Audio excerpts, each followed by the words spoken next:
Chapter 361. Are these the friends you mentioned? Clearly, this guy in the water dungeon was not in a good mood to talk about how he ended up in the dungeon, so he began to change the topic.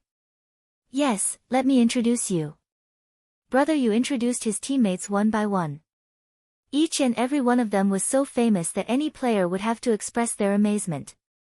This guy in front of him was no exception. On the other hand, Unsworn Sword had also learned a lot from this introduction. Only now did he know that this Han family young master was the Sword Demon's shadow military advisor, Drunkard. He could not help but be surprised. This was also a famous expert. After Brother Yu introduced the four people, he introduced Unsworn Sword and Feng Xing. In comparison, Unsworn Sword and Feng Xing were equivalent to a rich landlord in a village, while Sword Demon and Yutian Shenming were equivalent to Nangong Baiming, Shimen Dongfang, and other aristocratic families in the martial world. They would be respected no matter where they went. They were not on the same level at all. Then, Brother Yu introduced this guy in the water dungeon to them. His lines were very simple. This is a friend of mine. You might have heard of his name before, Jian Nanyu. The next reaction completely reflected the difference between aristocratic families and rich landlords. When the four experts heard this idea of the 5 roaches, they all let out a long, "Oh," expressing the meaning of, "So it's you." As for Unsworn Sword, he looked so excited that he wanted to jump into the water dungeon to share the joys and sorrows with others. People like him who were involved in business loved to make friends with various experts in the game. That was why he wanted to tag along when he heard that the child elite group was going to visit a certain someone. At this moment, when he heard that the other party was actually a top-notch expert of the 5 roaches, Unsworn Sword's desire to make friends with him grew even stronger. Although he knew that the other party had definitely made a name for himself in Linshui City, and it was impossible for him to invite him to Cloud City, he could at least get to know him and become friends. Who knows, maybe in the future, they would have the opportunity to establish a 28 club alliance or something.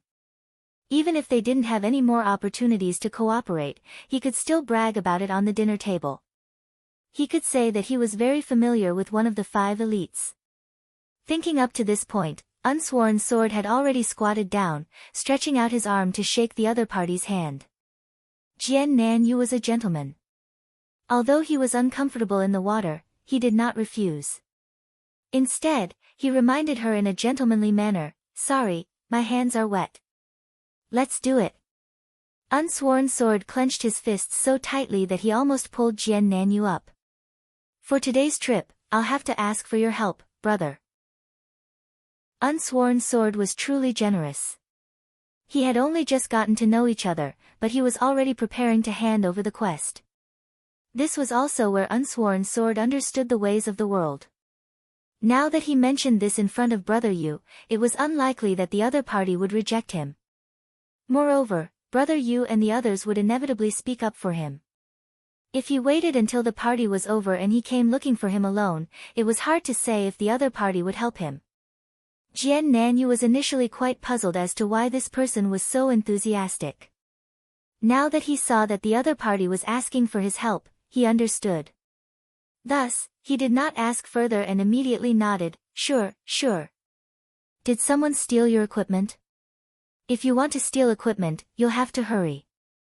"What? What did you say?" Unsworn Sword suspected that he had misheard.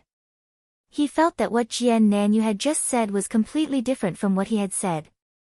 "You didn't get your equipment stolen? Then there's no need to hurry." "How much money was stolen?"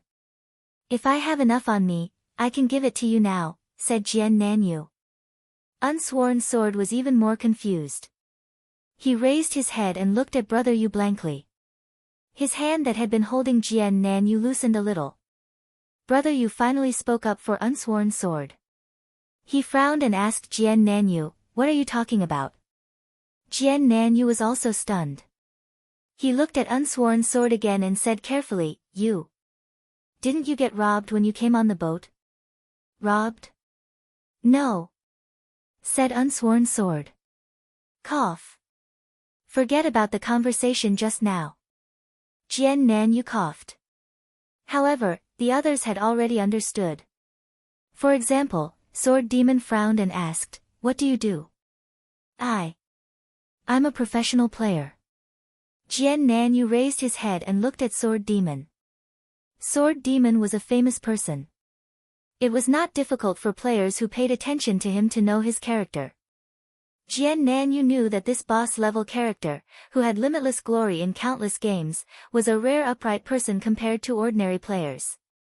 Although he was not as deep as someone who hated evil as his enemy, he at least disdained people with bad character. For players like him, he could already hear some clues from Jian Nanyu's self-confident slip of the tongue.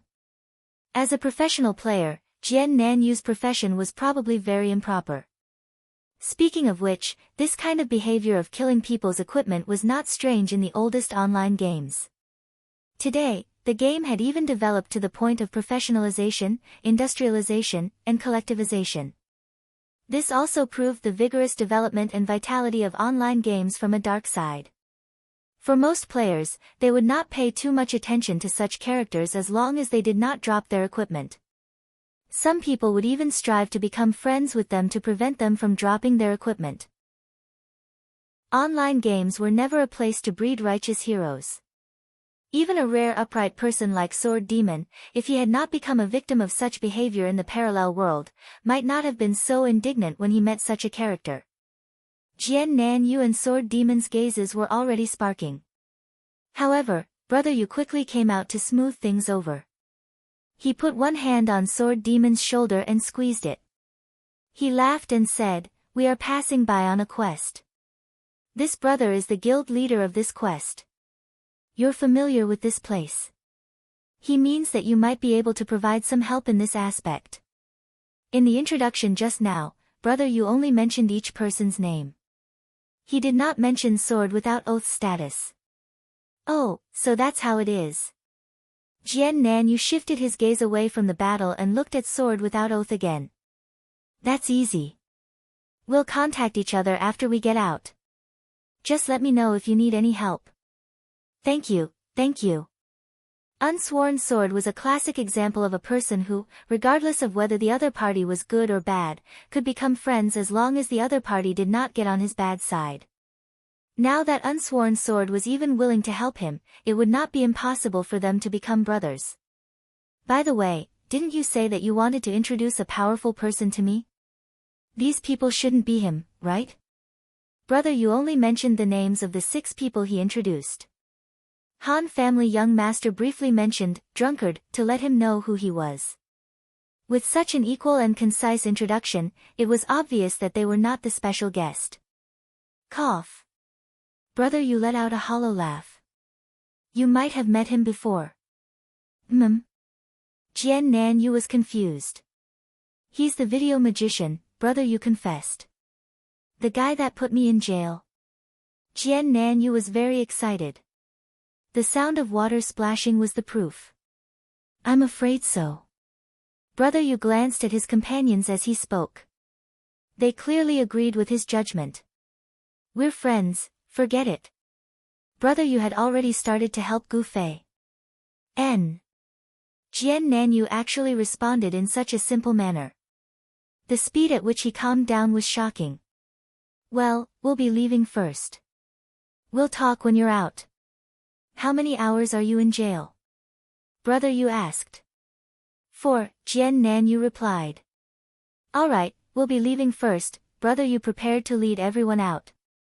Sword Demon left without hesitation. Brother Yu was also worried that something unpleasant might happen if he continued to stay, so he hurriedly expressed his intention to leave. Only Unsworn Sword was reluctant to leave, but his friend was about to leave. As someone he had just met, he didn't have the face to continue staying. "Guild leader Unsworn, about your guild mission, you can talk to him yourself when he's out, okay?" Brother Yu said to Unsworn Sword after leaving the dungeon. "All right, no problem. Thanks." Unsworn Sword nodded happily. Also, he's a standard professional gamer. If he thinks it's too troublesome, he might charge a fee. I can't really persuade him otherwise. After all, he relies on this to make a living. Don't mind him. Brother Yu said. I understand, no problem. Unsworn Sword didn't mind at all. Then that's it for now. Brother, you said goodbye to Unsworn Sword on behalf of the 5 young masters. Sword Demon's expression was still uncertain. After the 5 of them walked for a distance, he finally asked Brother Yu, what does this friend of yours do? Brother Yu seemed to have been waiting for this question. I only know that he's always been a professional gamer, but I didn't know that this time, he's playing this profession. There were many types of professional gamers. There were the hardest gold farming groups, the more capable selling their bodies, and the more business-minded reselling groups. Some specialized in one of these, while others were all-rounders. These were the more open and above-board ways of playing the profession. Other than that, there were also professional gamers with a dark side. For example, those who stole people's equipment was one of them. Other than that, there was also the scamming industry that could infiltrate the various categories. In the early days, there were even people who stole accounts for a living. However, with the improvement of safety awareness and security technology, this business was extinct. However, in the parallel world that used holographic simulation, some new nasty businesses were created. According to rumors, a very primitive service industry had appeared in some of the main cities. This was a clearly unhealthy trend, but it was strongly supported by many people, especially men. It was said that this industry was enough to set off a tourism frenzy in the game. At this time, Sword Demon was very disdainful of Jian Nan's profession, but this person was Brother Yu's friend. How to properly handle various interpersonal relationships without losing their principles was a big problem. For a moment, no one knew how to do it. The 5 of them kept moving forward in silence until they passed by a tavern where the Han family young master disappeared. After the other 4 discovered it, they said goodbye and went their separate ways. Chapter 362. The next day, Gu Fei logged on rather early. He wanted to thoroughly clean up his PK points. At 7 p.m., everyone had to be on their way again. If a PK battle were to occur on the road, it would be too much of a burden. It was better to have a lower PK points. He quickly rushed to the wanted quest office. Before he reached the entrance, Gu Fei had already slowed down his footsteps. His keen intuition told him that someone was paying attention to him. Linshui City's wanted quest office was very close to the local market. Because there wasn't enough space, the stalls in the market had already extended to this location. This caused the place to be bustling with people. Gu Fei couldn't clearly tell who it was, but he was sure that the other party was doing it on purpose. A casual glance from the 2 of them and a focused stare were 2 completely different situations. The latter was what Gu Fei described as killing intent. As for the former, it was too weak, and it only lasted for a moment, so it was basically impossible to catch. At this moment, Gu Fei had already sensed that someone was watching him. Moreover, this feeling continued. It was clear that the other party didn't know that Gu Fei had already discovered him. Gu Fei had experienced this kind of brazen surveillance too many times in the game. A thief in stealth was this unscrupulous. Unfortunately, in a crowded place, Gu Fei couldn't clearly catch them. But because of this, he stopped and pretended to admire the goods on the roadside stalls. In his heart, he was constantly calculating. They didn't come with good intentions. That was for sure. If they were looking for him for something normal, they wouldn't need to use stealth surveillance. After seeing him, they would immediately rush over to greet him. As for who they were, it wasn't too hard to guess. This city's robbing business had already expanded to the water. How could the land be peaceful? Gu Fei reckoned that this group of people were the same as yesterday. They hadn't given up on their evil intentions and had come looking for him again. Being watched at the entrance of the wanted quest office shouldn't be a coincidence. It was very likely that the other party had arranged people here to wait for him to appear. They expected that with Gu Fei's gorgeous PK points, they would definitely come to clean up. However, when he logged off yesterday, there was no such arrangement. Could it be that these guys waited patiently for him to come back online for an entire day and night? How persevering. However, now that he had been squatting for so long, why was the person staring at him still the same? Could it be that this person was the only one who could deal with him? He was looking down on himself too much. Or could it be that the one on the street was just a lookout, and the real ambush was at the place where he had to go, the wanted mission office?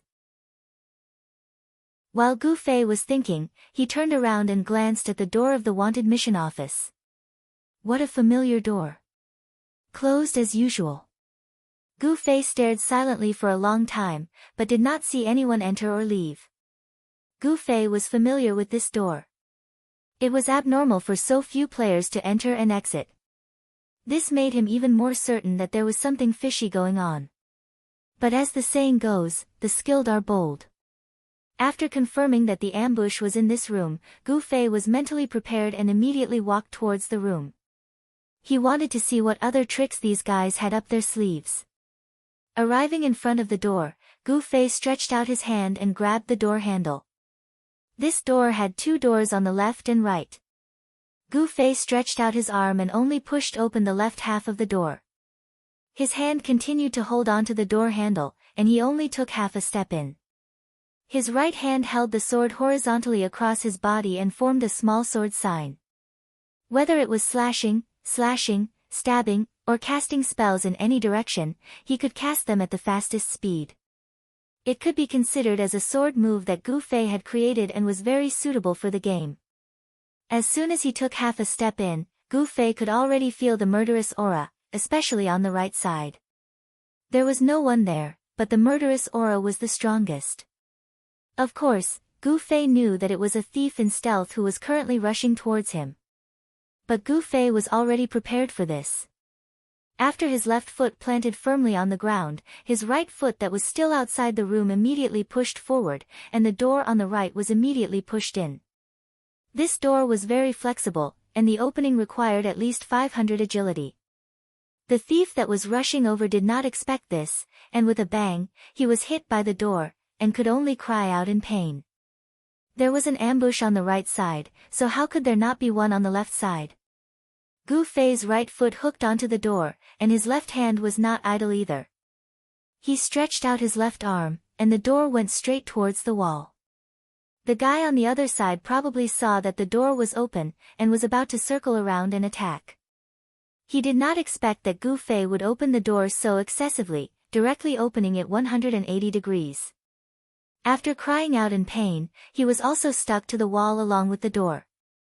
Of course, this was only temporary. If it was a Herculean warrior, perhaps they would be able to press the person to death behind the door. But Gu Fei knew his own limits, so he did not try this at all. After pushing the person against the door, he quickly pulled the door back, protecting it on his left side. With the night streamer on his right, he smiled and said, "Why is it so crowded here?"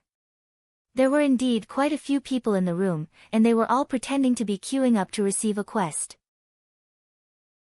What they did not know was that Gu Fei had been waiting outside for a long time, and did not see anyone come out.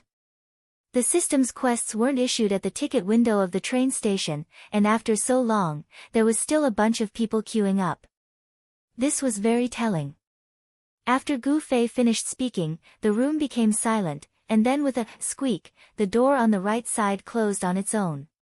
A thief behind the door covered his nose, and fiercely glared at Gu Fei. "Are you okay?" Gu Fei asked. "I don't know if this door has any attack power. Did your health drop?" "Ah!" The thief roared, and with both hands holding onto his dagger, he rushed towards Gu Fei. Then with another pang, the door on the right flashed in and out. Gu Fei shook his head. You're not improving at all. You can hit the same door twice. Do you know how much damage you'll take this time?" At this time, the thief on the left came out from behind the door, and stabbed with his dagger. Unexpectedly, Gu Fei's body shrank back, causing the left half of the door to turn back 45 degrees. The thief stabbed the door with his knife. Gu Fei then pushed again, and with another pang, the thief on the left also covered his nose and retreated. "Look, this door is movable." Gu Fei pushed it twice, as if he was blowing the bellows. The two thieves almost cried. "What are you waiting for? Do it!" The group of people finally stopped pretending to queue up, and after saying these words, a group of tigers and wolves immediately attacked. Spells, arrows, charges, and even the priest's holy light orbs, all of them bombarded Gu Fei. In the end, Gu Fei took half a step back, and gently closed the door. A violent vibration came from Gu Fei's hand that was holding the doorknob. One could imagine how much impact the door had received, but it was not damaged in the slightest, and Gu Fei, who was behind the door, did not receive the slightest bit of damage. The defense of this kind of cover made all the exquisite equipment in the game pale in comparison. Gu Fei let go of the door, jumped down the stairs, and with a wave of his hand, a wall of electricity had already formed close to the wall. At the same time, the door was pulled open by the group of angry ambushers. Gu Fei looked to the left and right, and saw the two thieves from before. The two of them were ready to jump out of the door, but with a pang sound, they were embedded in the wall of electricity. The electricity flickered, and they couldn't help but tremble. The one on the left couldn't even hold the dagger in his hand, and it fell to the ground. Gu Fei shook his head. Today, these two people were really unlucky. They really couldn't avoid it. As he thought about it, Gu Fei had already turned around and ran away. From the start, he didn't plan on fighting with the other party in the room. The space in the room was limited, and a few mages' spells could cover the entire area. In that kind of situation, no matter how good one's skills were, there was nowhere to hide.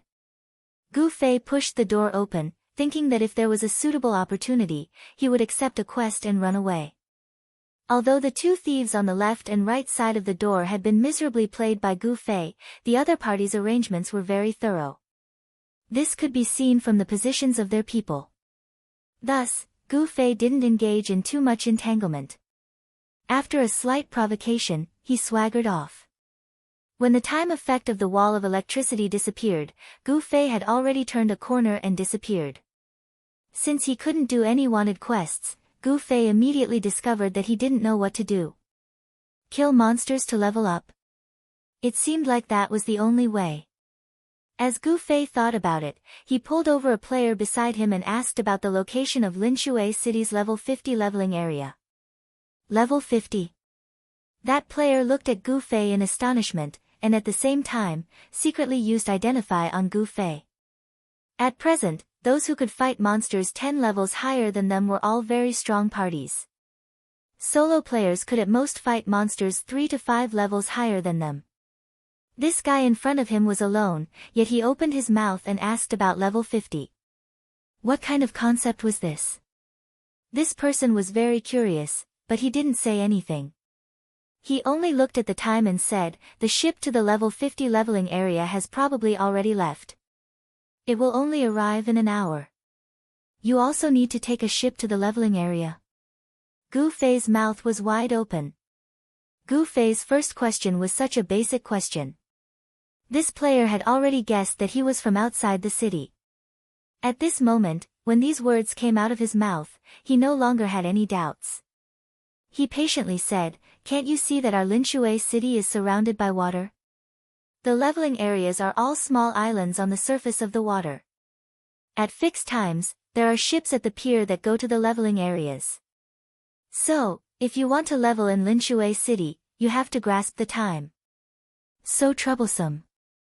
Gu Fei muttered, "Don't the players think of their own ways? In the beginning, I heard that there were people who made their own ships, but they were often stolen or damaged by others. There's no helping it, those things can't be put in a pocket. In fact, every leveling area has a ship every hour. As long as you pay attention to the time, it's not troublesome. You'll get used to it." So, gradually, people stopped making ships. Oh. Gu Fei finally understood the customs of Linshui city. After saying goodbye to this person, Gu Fei headed towards the pier. Since he couldn't go to the level 50 leveling area, he would see if there were any other leveling areas. Since there were ships, he didn't need to look for them himself. As Gu Fei thought about it, he suddenly felt that Yu Tianxinming's life in this place was actually very good. Once he went out, he didn't need to find his own way. There would be ships that would send him to the accurate and suitable leveling area. Once he was done, there would be ships to pick him up again. For a person with no sense of direction, this was really too convenient. Butterfly knot, I've been writing for the past 2 days and have gradually found the mood. But next month, I have to go back to Beijing again. Don't tell me I have to choose another place. Chapter 363. Gu Fei didn't know where the pier was. When they came over, they drove their own boat directly onto the beach. After that, they fled in panic to avoid being surrounded by onlookers. From what he remembered, there didn't seem to be a pier nearby. Thus, Gu Fei asked around as he walked. Twice, he was targeted by the guards because he wasn't familiar with the city. However, because his PK value was less than 30, he only attracted a few fixed guards. As long as he escaped a certain distance, they wouldn't bother him anymore.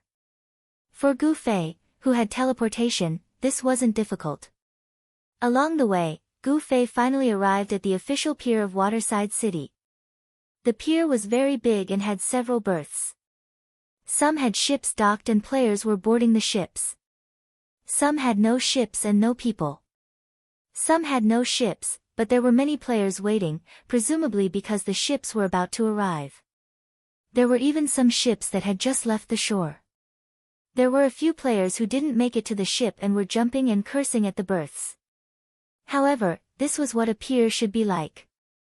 Gu Fei didn't care. What really surprised him was that this wasn't just a pier, but a large-scale market. The sky was blue, the water was blue, and the breeze was often mixed with water droplets. The golden beach beside the pier was clearly divided into many areas. The left side was obviously the trading area. Many players set up stalls here and made full use of the richest resource here, sand. Everyone piled the sand into all kinds of strange shapes and then placed the equipment they wanted to sell on them to attract the attention of others. The most amazing thing was that there was a person who piled the sand into a model as tall as a person, wearing clothes and carrying a sword. Not to mention the stats of the equipment, at least the appearance was obvious and attracted the attention of countless people. This person's business was also very prosperous. The Sandman model's clothes were sold and worn again, and when he was free, he would make new models. Such a wonderful idea was only envied by the surrounding players who were selling goods. No one tried to imitate him. Obviously, the person who piled the models must have used some special method or technique that others wanted to learn, but didn't know the trick. The left side was mainly for trading, while the right side was for leisure. There were actually round tables and wooden stools on the beach. Of course, the chairs weren't for free. These were all player-owned open-air taverns. There were also players guarding the liquor cabinets nearby, selling alcohol to the visiting players. This method was obviously more profitable than Little Ray's bar. Little Ray had invested quite a lot in the system's big house alone. After that, he had to go through the formal route to apply to the system to open a shop. In this way, the system would record it and deduct a certain amount of money from the turnover every day. This was called tax by the players. Moreover, the system was truly despicable. It was not ashamed of the players' mockery. Instead, it was proud of it. Seeing that more and more players were starting to open up shop, the system actually started a daily activity of judging the merchant that paid the most taxes as the star of tax payment. The rewards were so great that the players who opened shops had to wake up early and work late. They competed with each other and suppressed each other, creating a foul atmosphere. Of course, a regular merchant like Little Ray also had the advantages of a regular merchant. For example, if you took the alcohol but didn't pay, he could summon the system guards with a text message. After all, his shop was registered in the system. During transactions, if someone took the alcohol but didn't pay, the system would be able to check. It wasn't that he only believed Little Ray's side of the story. However, he gave the right to call for help to the boss. After all, sometimes the boss would treat his friends to a free drink or two. If the system guards came to take the people away, it would be too much of a letdown. Compared to Little Ray, the players in front of him couldn't possibly pay taxes to the system. Naturally, they wouldn't receive the system's protection. What if a strong person came to eat for free? Even if the boss was a peerless master, he couldn't afford to offend a guild that came to visit. As Gu Fei admired the scenery, he began to worry about the bosses. However, when he walked closer and looked at the signboards on the liquor cabinets, he finally understood. These open-air, non-system-operated taverns didn't have any individual business. They were all owned by guilds. The most eye-catching position on the liquor cabinets clearly indicated that they belonged to a certain guild. This was enough of a deterrent. If you wanted to be hunted down by the entire guild, then come eat and dash. There were many people in this open-air tavern. Compared to the indoor tavern that Gu Fei and the others usually stayed in, this place naturally had a different flavor. Gu Fei felt that it was interesting as he walked around. For a moment, he forgot that he was going to farm monsters and level up. He began to look around for an empty spot, wanting to experience it. This action was immediately noticed by an experienced player who was selling alcohol. He took out the enthusiasm of a boss and rushed over. "Brother, do you want to find a place to sit?" "Yes." Gu Fei nodded. Here. There's still space here." "How many people?" the other person asked. "One." Gu Fei said. "Big Ben, 1 person. Give me a small table." The player turned around and shouted. "Coming." A warrior who was squatting beside the liquor cabinet stood up and walked over. With a whoosh, he reached into his pocket and pulled out a small round table that looked like a bedside table. He then took a stool from the side and placed it in place. "Sit." "How much weight do you carry?" Gu Fei sat down, dumbfounded. The warrior smiled honestly and returned to his original spot to squat and play with the sand again. "Brother, what would you like to order?" The serving player reached out and actually handed over a wine list. Gu Fei looked up. The wine was still the same, but the price was even more expensive than a regular store like Little Ray's bar, which had to pay taxes. It seemed that this place didn't just sell alcohol, but also this special atmosphere. Gu Fei sighed inwardly. At the same time, he secretly glanced around, trying to see what other players wanted. At a glance, he found that although the environment had changed, the players' consumption concept was still the same. Most of the drinks were still cheap. Just as Gu Fei was about to order a serving, he suddenly found that there was a single table that was the same as his, with 2 bottles of the most expensive 200 yuan. Someone who would drink this kind of wine. Gu Fei looked up and sure enough, Han family young master was sitting there with a glass of wine in his hand. The difference was that everyone who drank here would look around and feel the atmosphere while drinking. Only this guy's attention was completely focused on the glass in his hand. "Excuse me." Gu Fei suddenly stood up. "I have a friend over there. I'll go sit with him." "Where?" The serving player looked displeased. After all, he had specially opened a special table for Gu Fei. "There." After Gu Fei pointed, the player's face revealed an ecstatic expression. "Why?" "Because the person sitting at that table was Han family young master." Han family young master's wine was expensive, fast, and in large quantities. This kind of customer was the favorite of the hotel owner. Now that Gu Fei was this person's friend, wouldn't he drink faster and more if he went over to help him consume more of his wine? It should be known that a single glass of this kind of wine was worth many glasses of the cheapest wine. Moreover, this guy actually wanted it by the bottle. The player's attitude suddenly became enthusiastic again. He rushed over to help Gu Fei place the chair in front of Han family young master's table. Han family young master finally stopped paying attention to his glass of wine. He turned his head and saw Gu Fei behind the player. Without saying a word, he turned his head back and continued to pay attention to his glass of wine. The serving player was puzzled. Han family young master's attitude was like he was looking at a mass of air. Gu Fei didn't mind. He patted that person and said, "Get me a glass of wine." After saying that, he sat down. That person immediately reached into his pocket and took out the biggest wine glass he had for Gu Fei. It was so big that even Han family young master's calm face showed a trace of surprise. The player's eyes flashed with a hint of slyness. He patted Gu Fei's shoulder intimately and said, "Enjoy your drink." Gu Fei nodded and ignored Han family young master's expression.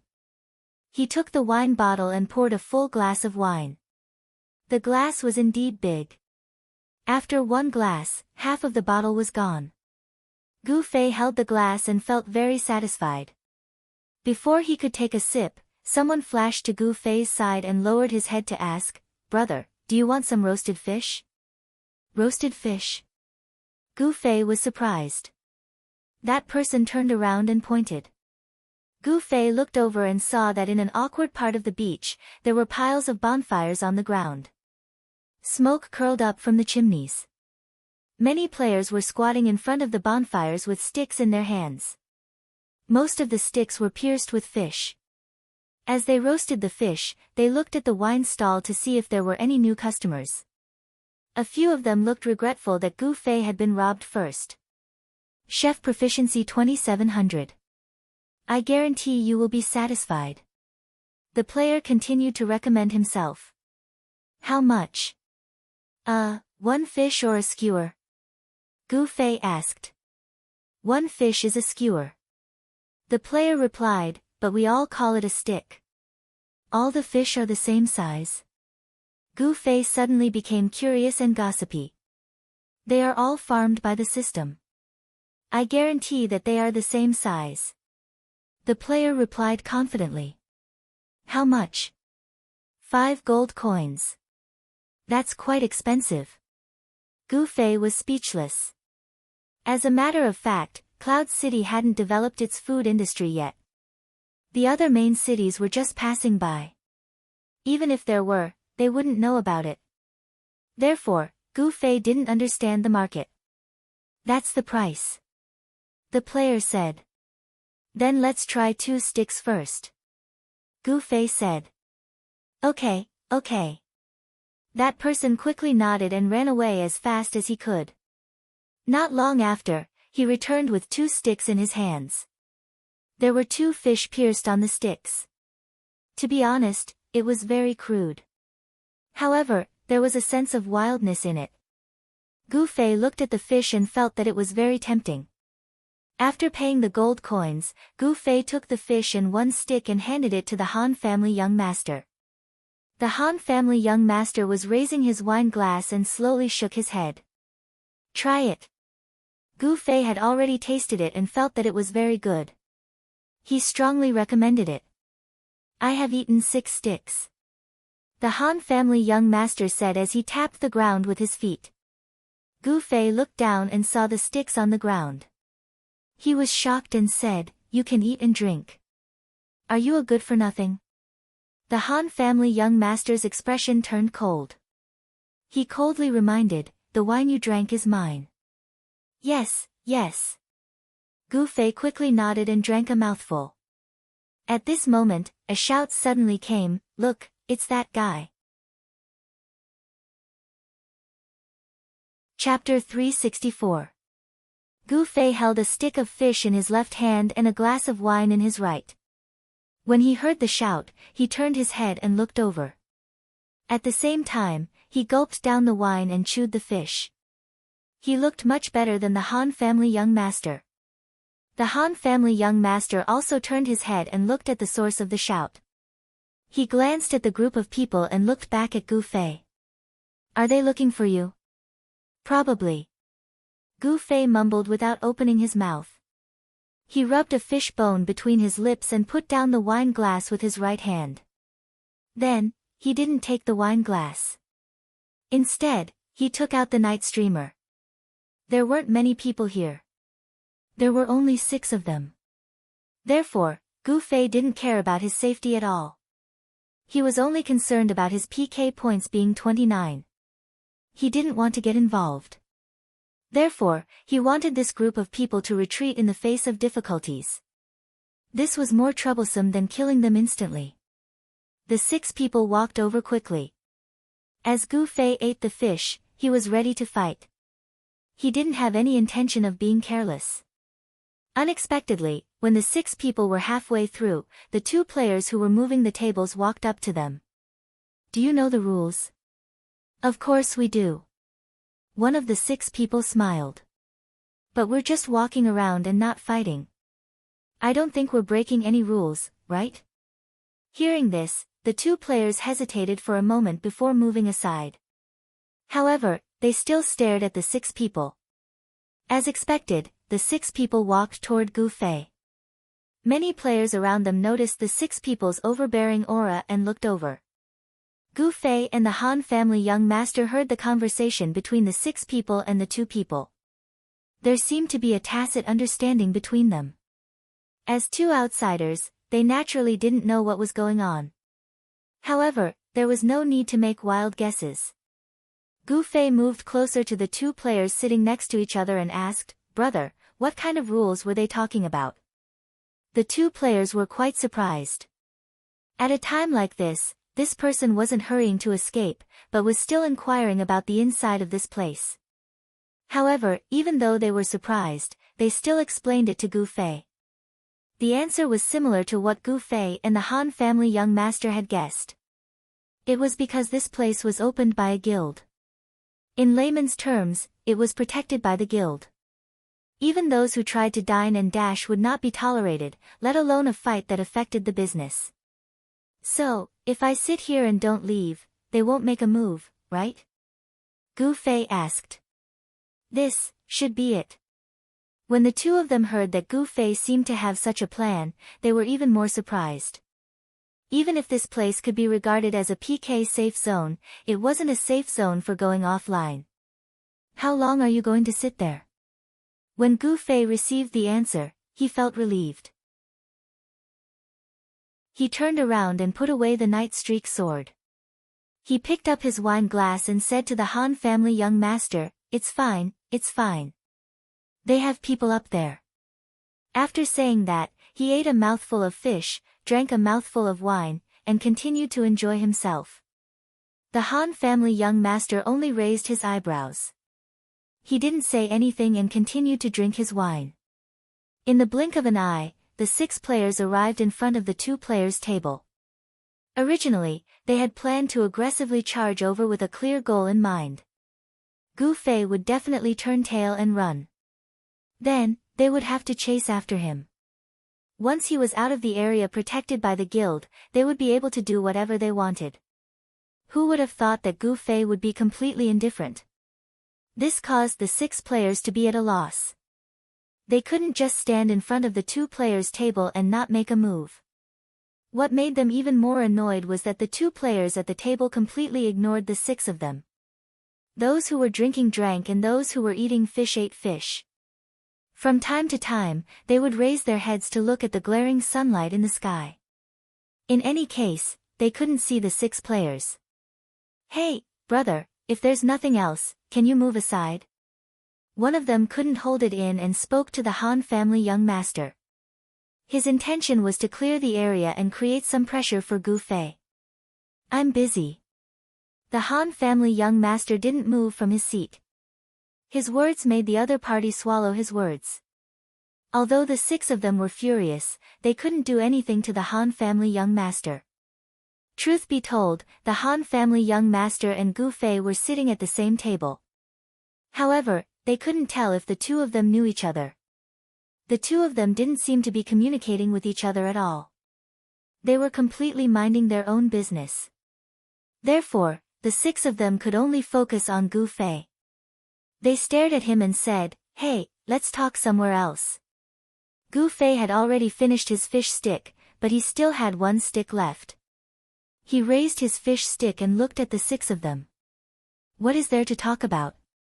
The 6 of them were speechless. Frankly speaking, they weren't here to talk.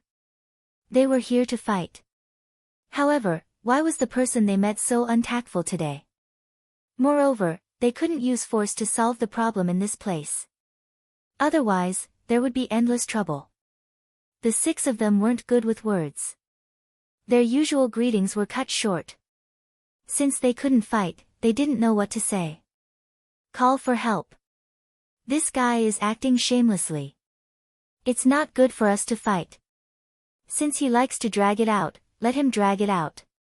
Let's call more people to guard this place so that he won't be able to leave even if he wants to. The 6 of them began to communicate privately. Let's do this. Therefore, the 6 of them began to call for their friends who were online. They stood beside the table where Gu Fei and the others were. This amusing standoff caused the surrounding players who were drinking to laugh. However, this also showed how safe this beach was. In reality, not every guild had their own area on the beach. In this territory, they were a small alliance. Players who caused trouble here would be ganged up on by a few guilds. After killing the chicken to warn the monkey, all the players in Linshui City saw the determination of these guilds. No one dared to cause trouble here again. After a short while, Gu Fei finished his second fish stick. He raised his head and said, "You guys haven't left yet." "Humph, brat, don't pretend to be calm. Don't even think of leaving here today." Someone replied. "Who said I want to leave?" Gu Fei said as he waved his hand and asked for another 2 fish sticks. The fish came quickly and the aroma filled the air. Gu Fei keenly heard the sound of the 6 of them swallowing their saliva. At this moment, the Han family young master suddenly raised his head and looked at the 6 of them. "When will the people you called for arrive?" The 6 of them were in a daze. After a while, they finally believed that the Han family young master was talking to them. Naturally, they were shocked. How did he know that they had already called for reinforcements?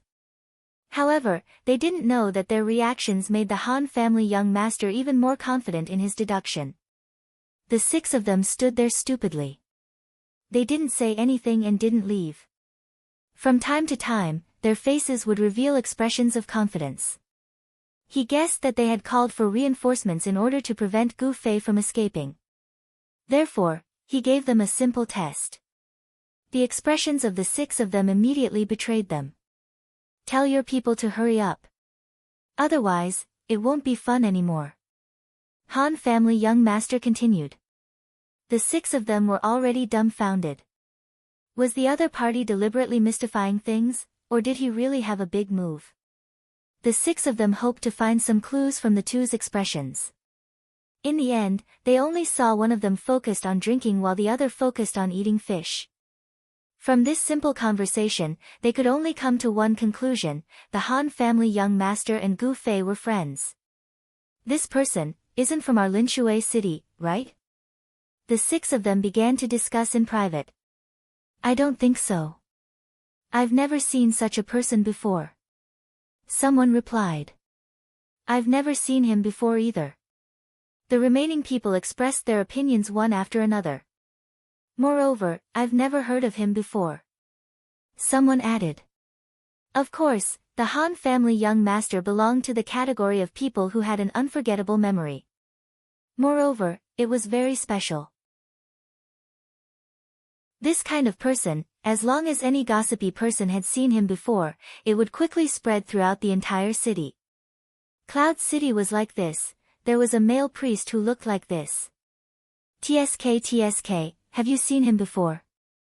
This saying had been circulating since the beginning of Cloud City until now. However, there had never been such a rumor in Linshui City. Therefore, the 6 of them came to an accurate conclusion: the Han family young master definitely wasn't a person from Linshui City. At this time, Gu Fei's 2 new sticks of fish were finished. Gu Fei realized that it wasn't difficult to finish 6 fish. He guessed that this was the work of the game system. In order to promote the consumption of food, it made everyone a big eater in terms of stomach capacity. However, because he had mocked the Han family young master with 6 fish, he had to control himself. At this time, he had finished the wine in the half-filled glass. The Han family young master also took the opportunity to finish the wine in the wine bottle on the table. Suddenly, the 2 of them fell into a situation where they had nothing to do. No wonder this guy was so anxious. Why hasn't the opponent's people arrived yet? Gu Fei thought to himself as he began to look around. Is 4 fish enough? The Han family young master looked at him. Yes. Gu Fei nodded firmly. He definitely couldn't give the Han family young master a chance to mock him. The Han family young master didn't pay any more attention to him. He looked at the 6 of them and then looked at the time. The 6 of them were elated. Gu Fei and the Han family young master followed their gaze and saw 2 players dashing towards the pier. They were led by 2 bandits. They were the 2 bandits that Gu Fei had clipped with the door. Gu Fei couldn't help but laugh. Yet, he was still able to laugh at this moment. This made the 6 of them even more confused. Gu Fei turned around and looked at the 6 of them. He continued with a smile, "What are you guys so happy about? I still don't plan to leave. Since they're here, can we fight here? You want to leave?" The 6 of them sneered. It was obvious that the 6 of them were much more confident after their companions arrived. "Yeah, I want to leave. What are you guys going to do?" Gu Fei smiled and suddenly stood up. The 6 of them were startled and quickly retreated. No one dared to fight in this place. However, they knew that Gu Fei was from another city. Perhaps he didn't know the rules here well. If he made a rash move, they might be implicated. Unexpectedly, the Han family young master suddenly said, "Don't be in such a hurry. Sit down." Huh? Gu Fei was puzzled. "Open another bottle of wine." The Han family young master snapped his fingers at the wine cellar. He turned around and said to Gu Fei, "Sit down and watch the show." What show? Gu Fei knew that this guy must be up to something again. He also knew that those who were tortured by the Han family young master had a miserable ending. Gu Fei was happy to see these guys miserable. Therefore, he sat down again. Chapter 365. More and more people hurried over from the main road leading to the docks. After all, every character had different movement speeds. After the 2 fastest thieves arrived, they didn't go over to Gu Fei's side. They exchanged glances with the other 6 players and then stood outside of the circle. Moreover, they brazenly disappeared and went into stealth. Using stealth at this moment was quite useful because Gu Fei's group was the most eye-catching in the beach pub. Countless players were looking at them with their cups in their hands. Gu Fei could feel countless people paying attention to him. It wasn't easy to distinguish between these 2 thieves in stealth. However, even if he went into stealth, the opponents definitely wouldn't dare to attack Gu Fei. As a result, Gu Fei continued to calmly look at the street, counting how many people were coming for him. As he continued to look, he felt that these people were the same people he had seen in the wanted quest room. It seemed like the other side only had this many people. Even Han family young master felt disappointed. He shook his head and said, "You only have this many people." The other side coldly laughed, "What, you think it's not enough? Don't worry, just sit for a bit longer. Maybe you'll be satisfied." Han family young master smiled warmly, "Then let's sit for a bit longer." "Humph, just wait for your deaths." Although the other side said this, he couldn't help but feel a bit anxious. It was because the 2 of them were too calm, that they couldn't calm down from beginning to end. At this moment, a few players from the open-air wine stalls suddenly stood up and walked away. This scene gave the 6 players and Gu Fei a big fright.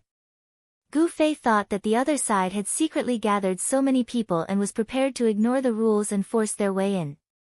The 6 players suspected that the 2 of them had some sort of big move up their sleeves. Seeing so many people suddenly stand up, they were scared out of their wits. However, the 2 sides quickly looked at each other and saw some clues from each other's expressions. The other side had the same worries as them. It seemed like these people's actions didn't come from the other side's arrangements. At the same time, the players who had just stood up walked in a certain direction. When the 6 waterfront players looked closely, they immediately understood what was going on. They couldn't help but laugh. Gu Fei was still a little confused. After observing for a while, he finally understood. It turned out that there was a boat coming back from the docks, and these people were obviously going to take this boat to the leveling area. Since they had arrived a little early, they decided to sit in the open-air tavern for a while. The open-air tavern wouldn't have done so well just because of the scenery. It was because of the pier. Gu Fei felt relieved and relaxed again. However, when he looked at the 6 of them, they didn't just feel relieved. They even looked excited. This made Gu Fei feel a little strange. He then looked at the Han family young master and found that he was also very satisfied. The ship drew nearer and nearer to the pier. It was also a sailboat, but this one could be considered a giant ship. It was many times larger than the one Gu Fei had taken from the system guards. Gu Fei didn't know if a sailboat could be this big, but he didn't have any reason to argue with the system. Moreover, this ship was also for the players. Naturally, the bigger the better. If it was only able to carry 100 people, the players of Waterfront City would definitely revolt. Such a small ship wouldn't be able to satisfy the traffic needs of Waterfront City. At this moment, the ship gradually came to a stop. A wide and long wooden plank was placed on the ship. Immediately, a surging tide of people surged out of the ship and headed straight for the beach. The density of the crowd made Gu Fei feel like he was watching a war movie. After a long time on the ship, the players of Waterfront City had developed a good habit of disembarking first, then boarding first. In the game, everyone sat wherever they wanted, so there was no such thing as stealing seats. The order was maintained very well. After this crowd of people disembarked, they spread out on the beach. Those who obtained something valuable while leveling up turned around and walked towards the trade area on the left. Those who made new friends while leveling up called their friends over and found seats in the open-air tavern. For a time, the entire beach was bustling with activity. Many players who were selling equipment or alcohol took the initiative to attract customers. Even the hawker players who had been squatting in front of their bonfires at the edge of the beach stood up and shouted loudly. The content of their shouts was full of the game's characteristics. Hey! High-quality roasted fish worth 3,000 gold. One rod is only 4.5 gold. Cheap. Ah, my fish was too expensive. Gu Fei was indignant. He bought fish for 5 gold per rod, but his chef mastery was only 2,700 gold. When the commotion died down and everyone returned to their respective positions, Gu Fei discovered that there were even more players staring at the 2 of them, both inside and outside the circle. You too, you should be satisfied this time. The 6 people laughed in delight. It turned out that some of their companions had gone to level up. It was a pity that the players who were leveling up in Waterfront City couldn't be called upon and had to wait for the ship. Thus, when the ship that was returning from the level 40 leveling area reached the shore, they had a large group of people. Gu Fei swept his eyes around. The other party was at most a level 5 mercenary group with at most 100 people. If he used teleportation and ran like crazy, it shouldn't be difficult for him to escape. If he really couldn't shake them off, then he would be forced to kill them. Sigh. Although it was very difficult to get around 30 PK, since the other party had given him face, he could only reluctantly do it. As Gu Fei thought of this, his expression naturally remained calm. Not only that, because there was a high possibility that he would be forced to attack, Gu Fei even faintly revealed an expression of excitement. Not allowing the PK to reach 30, this was the requirement that Gu Fei had set for himself. However, to be honest, he was naturally very annoyed by this restriction. Now that he was forced to break this restriction, it was equivalent to giving Gu Fei a sufficient reason to break the rule that he had set for himself. At this moment, after admiring the group of people, the Han family young master nodded his head and said, "There are quite a lot of people. How is it? Are you satisfied?" The other party provoked. "To be honest, I'm not very satisfied." The Han family young master said as he slowly stood up, "However, I'm a very honest person. Isn't it just a matter of having more people to bully? I will make you very satisfied." After saying this, the Han family young master straightened his arm and waved his hand. Everyone looked towards the direction where he waved. There was a large group of people in that direction, a large group of people who had just gotten off the ship. They didn't follow the main road back to the city, didn't go to the trading point, didn't come to drink, and didn't even eat grilled fish. They seemed like a group of people who were thinking about what to do next. It was rare for so many people to hesitate after getting off the ship. This was because this kind of question was enough for one to think about it 180 times during the boring time on the ship. Gu Fei also looked at this group of people, and he saw countless familiar faces. The people of Cloud City. The players of Cloud City were squirming in their direction. With so many people, it wasn't easy for them to travel through the food stalls, so they walked very slowly. However, their target was very clear, it was the direction where Gu Fei and the Han family young master were. As a result, the 6 people's mouths opened wider and wider. The people who were called over to surround Gu Fei and the Han family young master also felt as if a bucket of cold water had been poured over them. Their mouths opened wider and wider. Did they call these people over? These people discussed in their channel. Impossible, the 2 of them aren't people of Linshui City. How could they gather so many people in Linshui City? Someone said.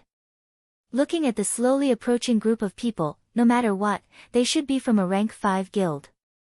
Could it be that the 2 of them know one of the bosses of Linshui City? Someone guessed. Bullshit, if that's the case, there would already be people covering for them at the wine stall. To be able to occupy a golden area by the pier and open a wine stall, there was no doubt that it was one of the most powerful guilds in Linshui City. If Gu Fei and the Han family young master really had a relationship with one of the big guilds here, then they must be one of the people who opened a wine stall here. After all, there weren't that many rank 5 guilds. In fact, this group of people had already calculated this. They believed that Gu Fei and the Han family young master were 2 outsiders who didn't have any background in the city. That was why they acted so brazenly, surrounding the most flourishing area. Unexpectedly, the other party actually had such a large group of people. It can't be fake, right? Someone was still fantasizing. However, at this moment, the group of people had already arrived in front of them. They waved their hands and greeted the Han family young master. Are you guys still not going to leave? Han family young master indifferently said as he looked at the 6 people still standing by his table. The 6 people looked at each other in dismay. They came menacingly and left in a hurry. Wasn't this too shameful? How many players had been eyeing this wine stall, and now, however, to some players, levels were insignificant, but face was more important. For this group of players who prioritized profit over prestige, levels were the most important thing. Moreover, they still had the words left behind by their ancestors to use as an excuse. Thus, everyone muttered in the chat, a wise man knows better than to fight when the odds are against him, and left with their tails between their legs.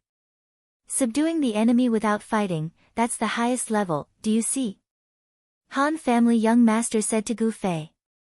How boring. Gu Fei felt regretful that he still had to follow the rule of not being able to kill more than 30 people. At this moment, Unsworn Sword had already led his people to their table. Only now did he see that Gu Fei was also here. He was overjoyed. Brother Qianli is here too, that's great. Gu Fei was quite surprised.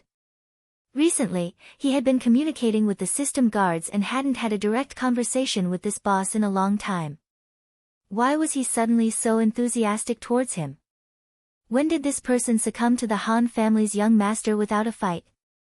Gu Fei thought. Looking at the crowd again, people like Sword Demon and Yutian Shinming also squeezed out to greet Gu Fei and Unsworn Sword. Obviously, these people were all around level 40. If they wanted to level up, they would of course take the same boat to the same place. At night, everyone would set off together at the same time, so naturally they would take the same boat back. This wasn't a coincidence, it was inevitable. How is it? Boss Unsworn, is everyone here? Han family young master asked Unsworn Sword. Almost, but don't worry, they're all online. They're all in the city and on the way to the pier. They won't miss the boat. Everyone rest here for a bit. Unsworn Sword's last sentence was shouted at everyone behind him. Chapter 366. The cloud computing players suffered a heavy blow in Shady Forest City.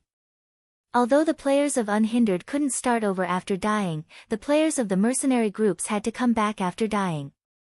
Although there were a few mercenary groups that felt that there was no profit to be made, the ones that would do this weren't big mercenary groups. For example, the Black Hand mercenary group was still around. Although they didn't have the grandeur of a 1,000-man team, the total number of people still reached the scale of a level 5 guild. With such a large group of people suddenly coming to this wine stall to relax, all the businessmen were overjoyed. However, the problem was that there simply weren't enough seats. Amidst the shouts of, "Boss, are there any seats?" all the people setting up the stall had tears streaming down their cheeks. The fat meat was right in front of their mouths, but they couldn't eat it. This was too painful. Fortunately, the players of Cloud Peak City were already preparing to set off. They were too lazy to leave the docks, so they just sat there for a while. For example, the table that Gu Fei and the young master of the Han family were sitting at was originally a single-person table. At this moment, there were 8 people surrounding it. The wine glasses on the table were arranged as if they were having a get-together. There were people constantly being reprimanded for taking the wrong glass. This was already considered good, at least there were benches to sit on and a table to place glasses on. Most of the cloud computing players directly sat on the beach, holding their wine glasses in their hands. When the businessmen of Waterfront City saw that these fellows actually didn't mind not having a seat, they were naturally elated. They happily served wine, expressed their apologies, and attached a portion of the discount. For a time, the atmosphere was joyous and harmonious. At Gu Fei's table, apart from Gu Fei and the 6 people from the child elite group, there were also Unsworn Sword and Feng Xing. Gu Fei was a bit confused. Why did this Unsworn Sword suddenly like to poke into their group? Gu Fei raised this question in the mercenary channel. The Han family young master smiled darkly and said, "Subduing the enemy without fighting, didn't I teach you?" MB. Gu Fei cursed in his heart and quickly closed the channel. At this time, the leaders of the Han family young master and Oathless Sword had already begun their discussion. "How was it? Did you discover anything with Jian Nanyu yesterday?" asked the Han family young master. "Jian Nanyu? One of the 5 experts. Is he in Linshui City?" Gu Fei asked in surprise.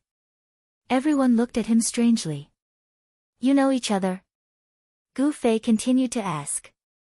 "Well, he's a friend of mine," said Brother Yu. "How are your skills?"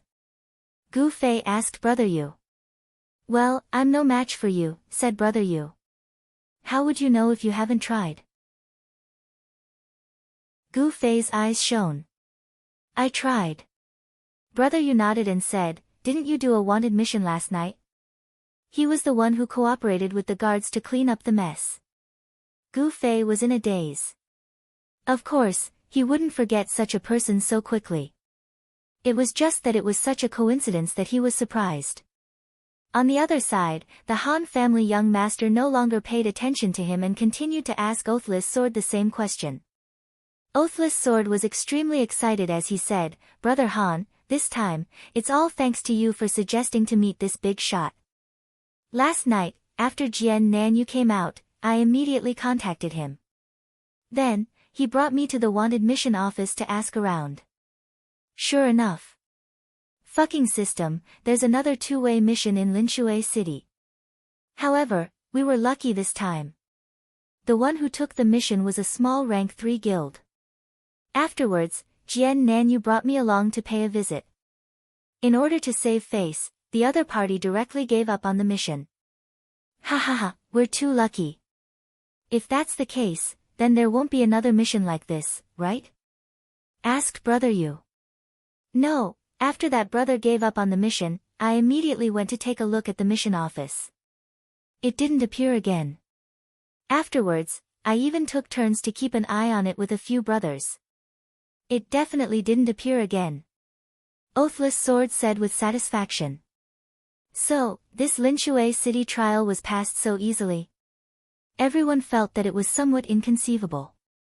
Of course. Oathless Sword said as he lifted his leg and kicked someone beside him. Didn't nothing happen when I led this guy to level? Ha ha ha ha. When Oathless Sword was complacent, his loathsome aura once again appeared. The 6 of them ignored him. They looked at the guy who didn't react at all after he kicked him. It was actually Todd. You're quite daring. You just brought him to level like this. Brother, you said. In the beginning, I only wanted to try it out. In the end, the more I tried, the safer it became. This is enough to prove that there's no more suspense in Linshui City. Oathless Sword said. The more he spoke, the more excited he became. Actually, the other party is just an ordinary rank 3 guild. They can't compare to Deepwater's group in Shady Forest City. If they really want to make things difficult for us, they don't have enough strength. Since someone accepted the mission, why didn't anything happen when we arrived here yesterday? Brother Yu expressed his puzzlement. It's all thanks to this place's special environment. Han Family Young Master said. We came here on the system's passenger ship. Even if the other party has the system's information, what ability do they have to intercept the system's large ship on the water? You guys have also seen this side of the pier. If they want to group fight here, it's a dead end. This is the area enveloped by the strongest forces in Linshui City. After that, we'll enter the city and turn around and we'll reach the dungeon. It's close, really close. How could they have the opportunity to attack? Brother Han's analysis is correct. Oathless Sword was full of praise. After praising them, he looked at the time and frowned. It's almost time to set sail. After saying this, he turned back to look at the road leading to the city gate. His brows immediately relaxed. At this time, the players who stayed in Cloud City had already arrived. Brothers, it's almost time. Oathless Sword fiercely stood up and shouted in a grand manner. The Cloud City players who were sitting on the ground heard his shout and stood up one after another. Under the countless gazes of strangers, Oathless Sword felt that he was in a daze and wanted to say a few more words. However, the next step was to board the ship. There was no need for any major mobilization. For a moment, he couldn't form any words.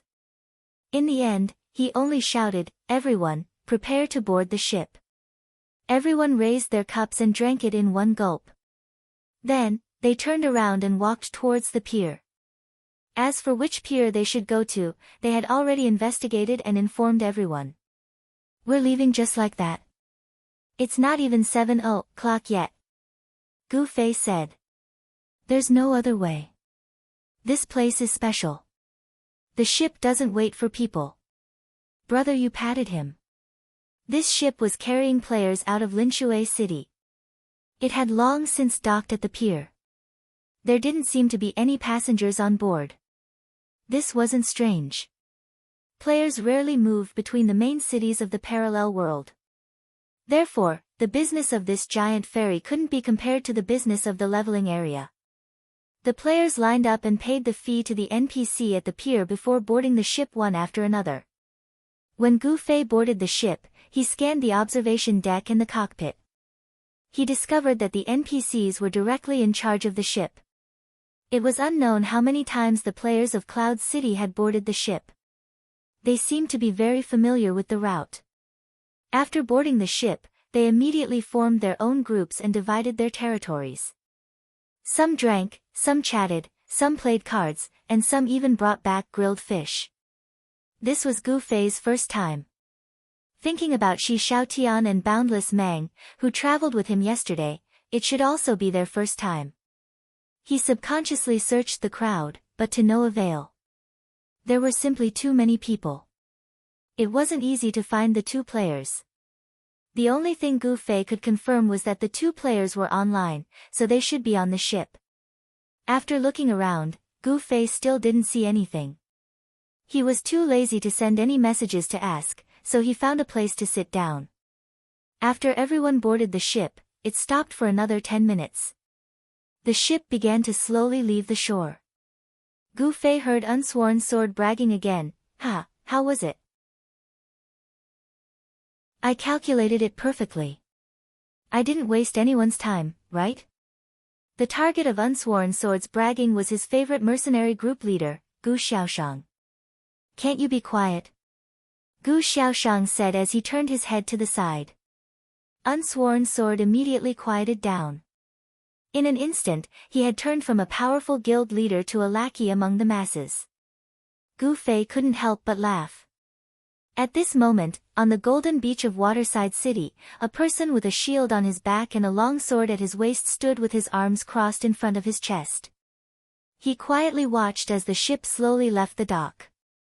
The azure seawater continuously slapped against his feet, but he didn't feel it at all. Behind him, there were people pointing at him from time to time in the bustling wine stalls. Da Nan. At this moment, a few players ran to the shore and called out to him. Kenan Yu turned around. There were 6 players behind him. They were the 6 most elite players among his companions. "Has his identity been confirmed?" one of them asked. "He's a video mage." Kenan Yu replied. "What about his equipment?" another person asked. "It's as the report said. We can't identify him." Kenan Yu said. "High-level equipment. Definitely. No wonder the bounty is so high." "But," another person said hesitantly, "he's a friend of your friend." "Friends are friends, business is business." Kenan Yu said calmly. "Then why don't we take action in Waterside City?" another person said. "Are you crazy? Don't you see how many people they have?" Kenan Yu said. "Then what do we do?" "Get on the next boat and follow them to the next stop." Kenan Yu said, "That's their last stop. Whether they complete or fail the mission, it's time for them to disband." "The last stop? How do you know? Have you contacted the informant in their team?" another person asked. Kenan Yu nodded. "When?" "Last night. I've already understood the general situation." Kenan Yu said. "So, we can also clearly grasp the movements of the video mage?" "That's right. But if we wait for the next boat, won't it be too late?" "Since it's the last stage, they can complete the mission as soon as they get off the boat. There's no need to wait until tomorrow, right?" Kenan Yu smiled. "Don't worry, how can the last stage's mission be so easy to complete?" "Butterfly Knot, the Burning Crusade has finally reached the last stage, can we clear it?" Chapter 367. Is this a guess, or do you have any accurate information? Someone asked. The last stage of the game was often the most difficult, so it was normal to make such a deduction. Jiannan nodded and said, "There is information." "Is it also provided by an informant?" Someone asked. "No, they don't know what they are facing in the last stage. Even I only received the news after they left the shore." Jiannan said. "What news?" "The moment they left the shore, a new mercenary mission appeared in their next stop, the mercenary building in Sunset City. The content is to assassinate the target they are protecting." Jiannan said. "Mercenary mission? These guys have more people than a 5th-rank guild. How can a mercenary group contend against them?" Someone was puzzled. Jiannan smiled and said, "This is an indiscriminate mercenary mission." Everyone said, "Oh." They were also very familiar with mercenary missions. There were 2 characteristics of indiscriminate mercenary missions. One was that there were no requirements for the mercenary group that accepted the mission. The second was that there was no limit to the number of mercenary groups that accepted the mission. However, in the end, only one person could complete the mission and only one person could obtain the reward. Therefore, there was competition. This kind of mission could be said to be a two-way street. In theory, it could cause hundreds of mercenary groups to fight each other. However, the rules were dead, and people were alive. Every time this kind of rare mission appeared, experienced mercenary groups would not waste their energy on internal strife.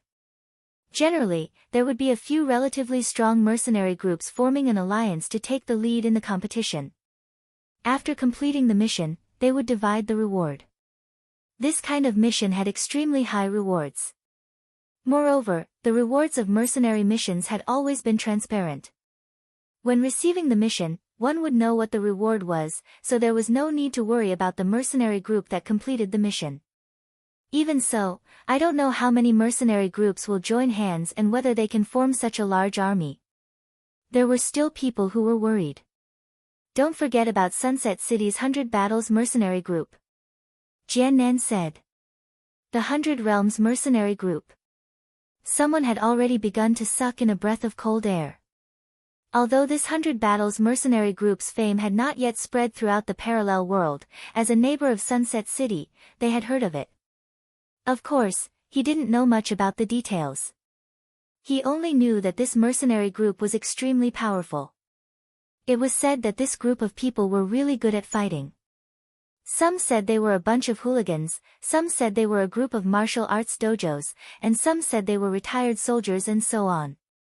Jian Nanyu had dealt with them in the course of business. Although he didn't know where these people came from, he definitely agreed that their skills were extraordinary. Moreover, Jian Nanyu had only seen a few random people in the 100 Battles mercenary group. As for their leader, Bai Jingluan, who was also one of the 5 strongmen, he didn't dare to imagine how strong he was. Thinking about this mercenary group, South Ranger's brothers started to worry about the players in Cloud City. Such a strong opponent, they'll be dead by the time we get off work. Well, that's a problem. That guy's PK value is 29.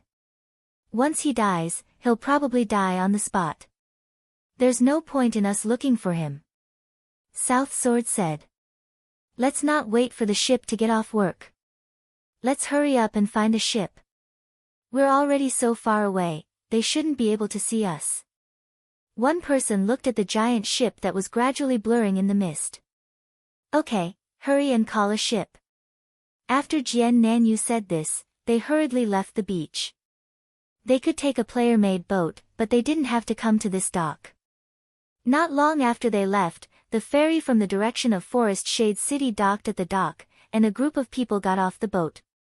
The scene of Waterside City's dock bustling with activity attracted the attention of these outsiders. The businessmen stationed at the dock didn't know why so many outsiders had come to Waterside City in the past 2 days. Of course, they didn't want to find out. They just wanted to make a big profit from these outsiders. Waterside City's unique commercial and leisure area was generally able to stimulate the spending desire of outsiders. However, after this group of people got off the boat, they weren't in a hurry to try it out. Instead, they grabbed the Waterside City players who came up to solicit business and asked when the ship to Sunset City would arrive. It just left. The next one will leave in about 4 hours. If you guys are waiting for the ship, why don't you come to our stall and sit for a while? This guy happened to be one of the players who opened a wine stall.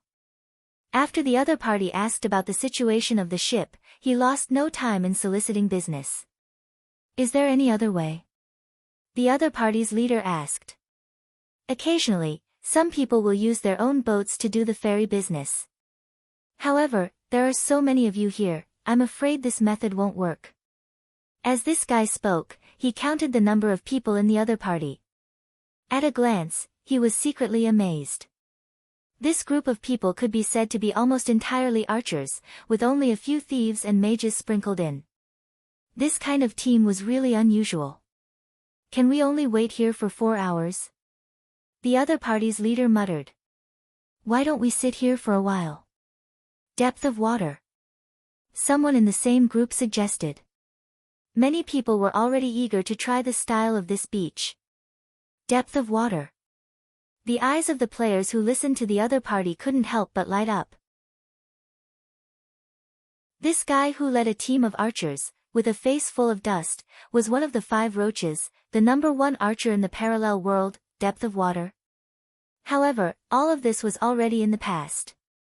Countless people were very concerned about the level rankings, and Depth's loss of a level was already a well-known secret. Of course, everyone was very curious about how such an amazing character had died. At this moment, seeing such a big shot appear in Waterside City, everyone stretched their necks to look around, whispering to each other. Then let's sit here and wait for the ship. Depth of Water helplessly spread out his hands. He first picked a random seat, but didn't buy any wine. Instead, he asked the wine seller about some of the situation in Waterside City. Oh, that big group of people. They just boarded Sunset City's ship and left. When asked about the situation of Cloud's group, the wine seller said, "Damn, just a little bit more time. This system is so cheap." It deliberately made the arrival and departure times of the two ships a little different, making us waste time here. Bitch bitch bitch bitch bitch. Depth of Water couldn't help but curse. Even if we just happen to make it, we can't possibly board the same ship as them, right? Someone reminded Depth of Water. I'm talking about the problem of the system being cheap. Isn't this the truth? Depth of Water roared. It's very cheap. Countless voices responded, and most of them were Waterside City players. Boss, you've already asked your question. What wine do you want? The wine seller said at this moment. Wine. Depth of Water's expression turned cold. I've already decided to completely quit this thing. Go ask them. Depth of Water and his group waited at the wine stall on the beach for the next ship. Jian Nan and the others went to find a few self-made boats and rowed away. The ship that Gu Fei and the others were on was still floating on the water at this time. As long as they delivered Todd to Sunset City's dungeon, the quest would be successfully completed. As the guild leader of Unsworn Sword, he couldn't hide his excitement at this moment. He rubbed against Gu Xiaoshang for a while, but didn't seem to be in a good mood. He tactfully retreated and began to wander between the mercenary groups, expressing his gratitude to the remaining mercenary groups. Because some of the mercenary groups chose to withdraw midway and returned the commission, Unsworn Sword saved a lot of money. At this moment, Unsworn Sword was in a good mood and took the initiative to promise to pay more after the quest was completed. However, the reaction of the mercenary groups was mediocre. To be honest, the reasons given by the mercenary groups that withdrew were deeply rooted in the hearts of the people. No mercenary group would willingly participate in such a troublesome and dangerous quest just for a small amount of money. Everyone was thinking about the unexpected benefits that could be obtained from such a large chain of quests. In the end, they encountered a boss in the first stage, but how could a boss be split among 1,000 people? The few items that the boss dropped were all picked up by Gu Fei. In the eyes of most people, the second stage, the werewolf, was passed without much of a reward. Gu Fei, on the other hand, had obtained something from the werewolf. This was something that no one knew about. If they knew, they would be even more indignant. As for the third stage, the two-way quest became the fuse. When the mercenary groups saw that not only did they not obtain any of the rewards that they were looking forward to, but many of their companions lost levels and suffered heavy losses, some of them finally couldn't help but quit. At this time, the mercenary groups that stayed on to continue the quest were no longer fantasizing about the unexpected benefits that would come from this lousy quest. There were only those that valued their reputation, such as the Black Hand mercenary group, those that had a bit of friendship with Unsworn Sword and didn't come here solely for the money, such as Gu Xiaoshang's mercenary group, or those that had obtained countless benefits from this quest, such as the Child Elite group. These people weren't very interested in Unsworn Sword's promise to give more gold, and their reactions were mediocre. Unsworn Sword had been snubbed after circling around, but it didn't affect his mood much. He continued to wander around in high spirits. On the other hand, Reflection of Years, who was already in Cloud City, sent him a message worriedly, "It's almost the last stage. Don't be careless. It'll be a pity if we fail at this point." Half of the journey from Waterside City to Sunset City was by water, and the other half was by land. The ship floated for about an hour, and finally reached the pier in the direction of Sunset City. This pier was more than an hour away from Sunset City, and besides this passenger ship to Waterside City, there were no other flights, so it was impossible to form a beach market like the one in Waterside City. After the group disembarked, Unsworn Sword identified the direction and walked in the direction of Sunset City. They didn't have the slightest bit of carelessness along the way.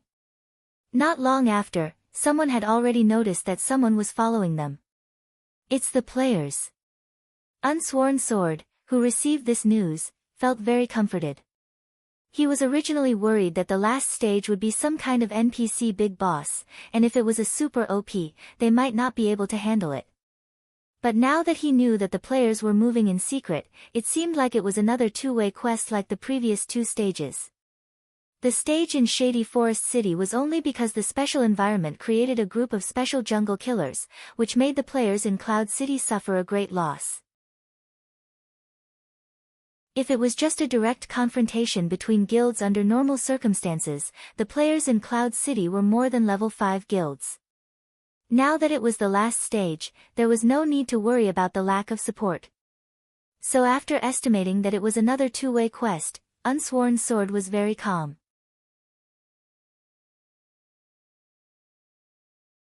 Chapter 368.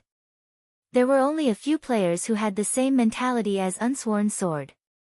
Most of them were on high alert when they saw someone sneaking up on them, especially the mercenary players who had been sacrificed before.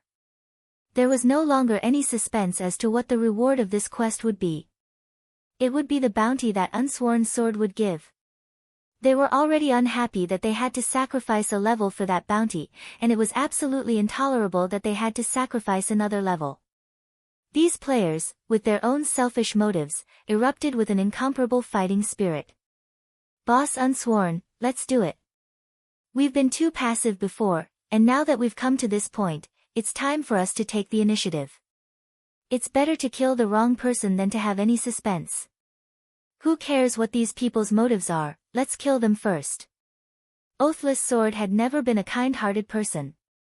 He would only place his own interests above all else. He was even willing to sacrifice his fellow mercenaries, let alone these random bystanders. Hearing this brother's suggestion, Oathless Sword immediately issued an order in the guild channel. At present, these sneaky players were only moving at a certain distance from them. There were 4 groups of them, each with 5 or 6 people, and they were all professions with excellent speed. Since there was a distance, the best way to attack was naturally the 4 C's arrow formation. Although they had lost half of their power in Shady Forest City, it was by no means a dispensable existence. These godly archers had always been walking together, ready to attack at any time. Now that Unsworn Sword had issued an order, they did not ask any questions and immediately stopped in their tracks. They spread out in formation, turned around, and knocked their arrows. A wave of arrows flew straight into the sky. The wandering players did not seem to expect the other side to suddenly attack. The godly archers of the 4 C's were well trained, and it only took them a moment to get into position and shoot the arrows. By the time these people reacted, they were already under the cover of the arrows. A white light suddenly appeared on the ground. Unsworn Sword did not care about the other side's life or death. He only asked the godly archers who had launched the attack, any PK points. No. All the godly archers reported happily after checking their data. This was very clear. Killing people but not increasing PK points was clearly a two-way quest.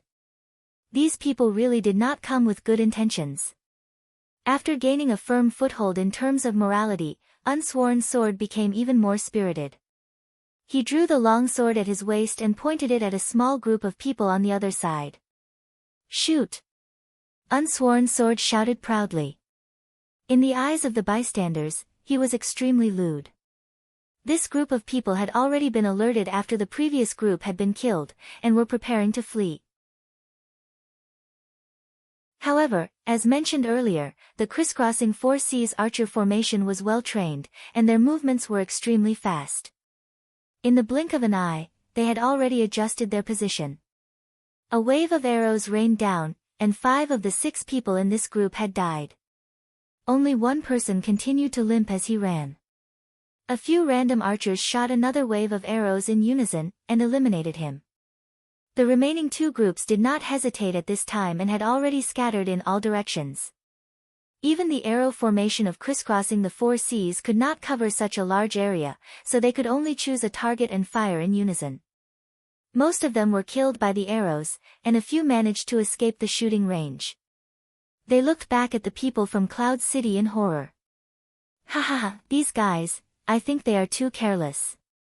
Unsworn Sword laughed as he spoke to the people around him. He waved his hand to signal them to continue moving forward, and said, their opponents are too inexperienced. It won't be like Waterside City, where a small guild picked up this big mission, right? The players around Unsworn Sword laughed along, but they also felt that Unsworn Sword's thoughts were not too optimistic. No matter which main city, the lower the level of the guild, the more guilds there would be. This was inevitable. If this mission did not have any requirements for the guild's level, then the chances of it being picked up by a small guild would naturally be much higher. At this time, the members of the child elite group were also expressing their opinions. Brother Yu, did you manage to appraise the person just now? Han family young master asked Brother Yu first.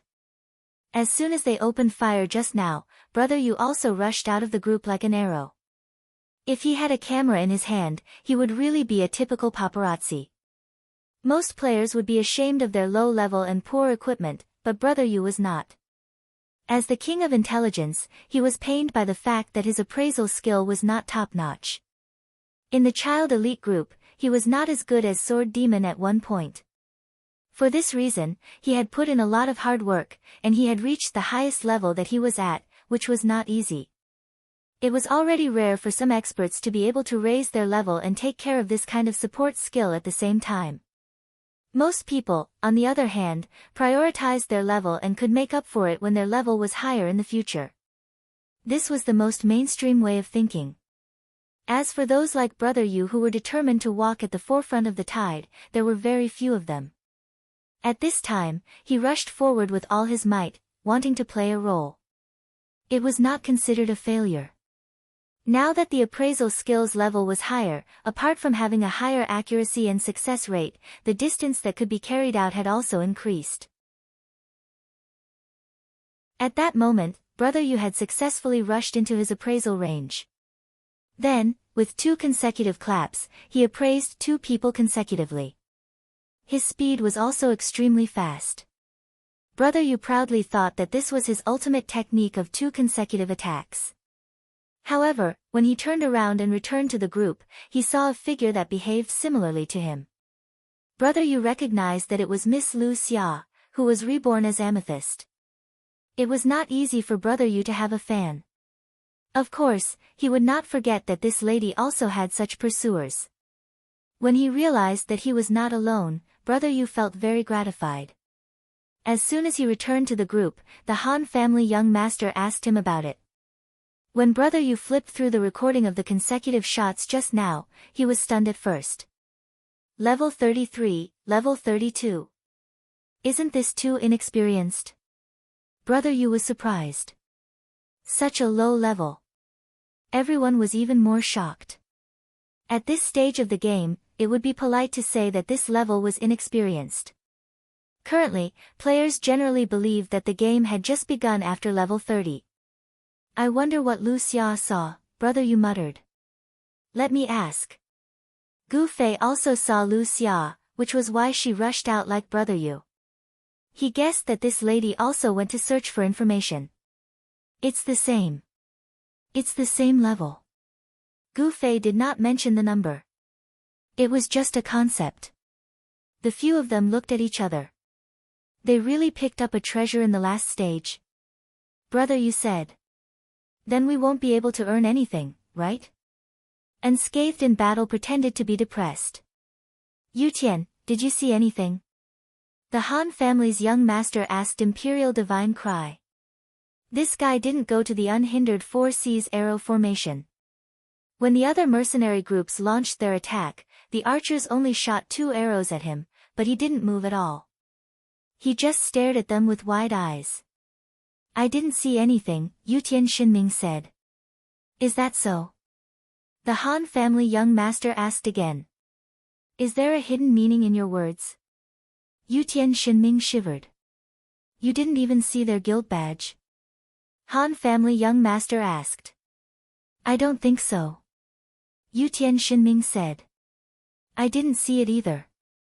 Brother Yu was much more confident. As expected of someone who searched for information. Even if he didn't notice it, he would save a thought so that he could save it and load the file. Even though he didn't have eagle eyes, he had gotten quite a bit closer. Now that he thought about it, he didn't see any guild badge on them.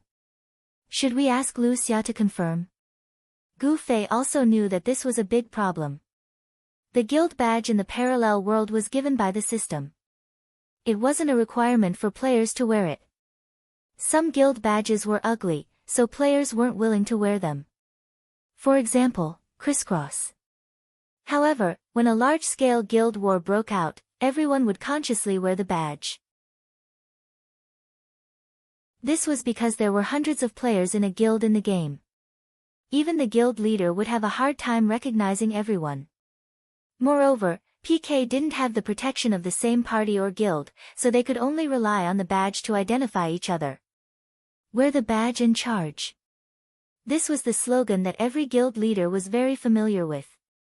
If it was a long-range battle, then not wearing it would be fine. However, once it was a close combat battle, not wearing it would be asking for trouble. With so few people, they must be here to check out the situation.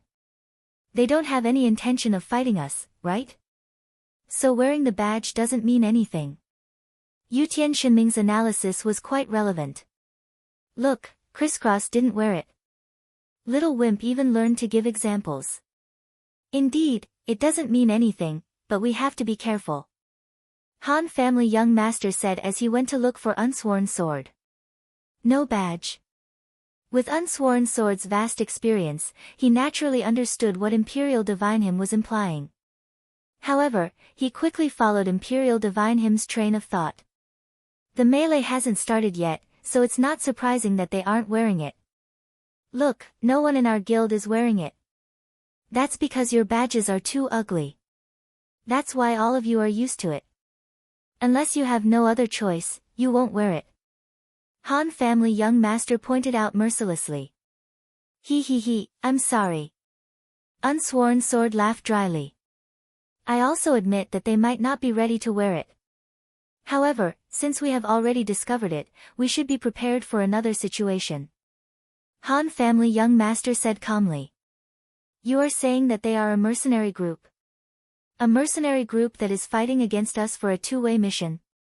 Unsworn Sword laughed. This kind of situation is negligible. There is no need to prepare at all. Han family young master said calmly. Then what else is there? Unsworn Sword was confused. Han family young master didn't say anything. He looked at Black Index Finger, the leader of Black Hand Mercenary Group. Black Index Finger had been listening to their conversation for a long time. When he saw Han family young master looking at him, he nodded and said, Han brothers, you are thinking of competing for the mercenary mission? Han family young master nodded. Although Unsworn Sword was mainly focused on attacking guilds, and his mercenary business was handled by Shadow Years, it was not to the extent that he had never heard of this quest. From his expression, it was clear that he knew how scary this quest was. If that's the case, it's going to be troublesome. Unsworn Sword changed his tone. It's not too troublesome. Han family young master smiled. At least it's not competing for the guild mission indiscriminately.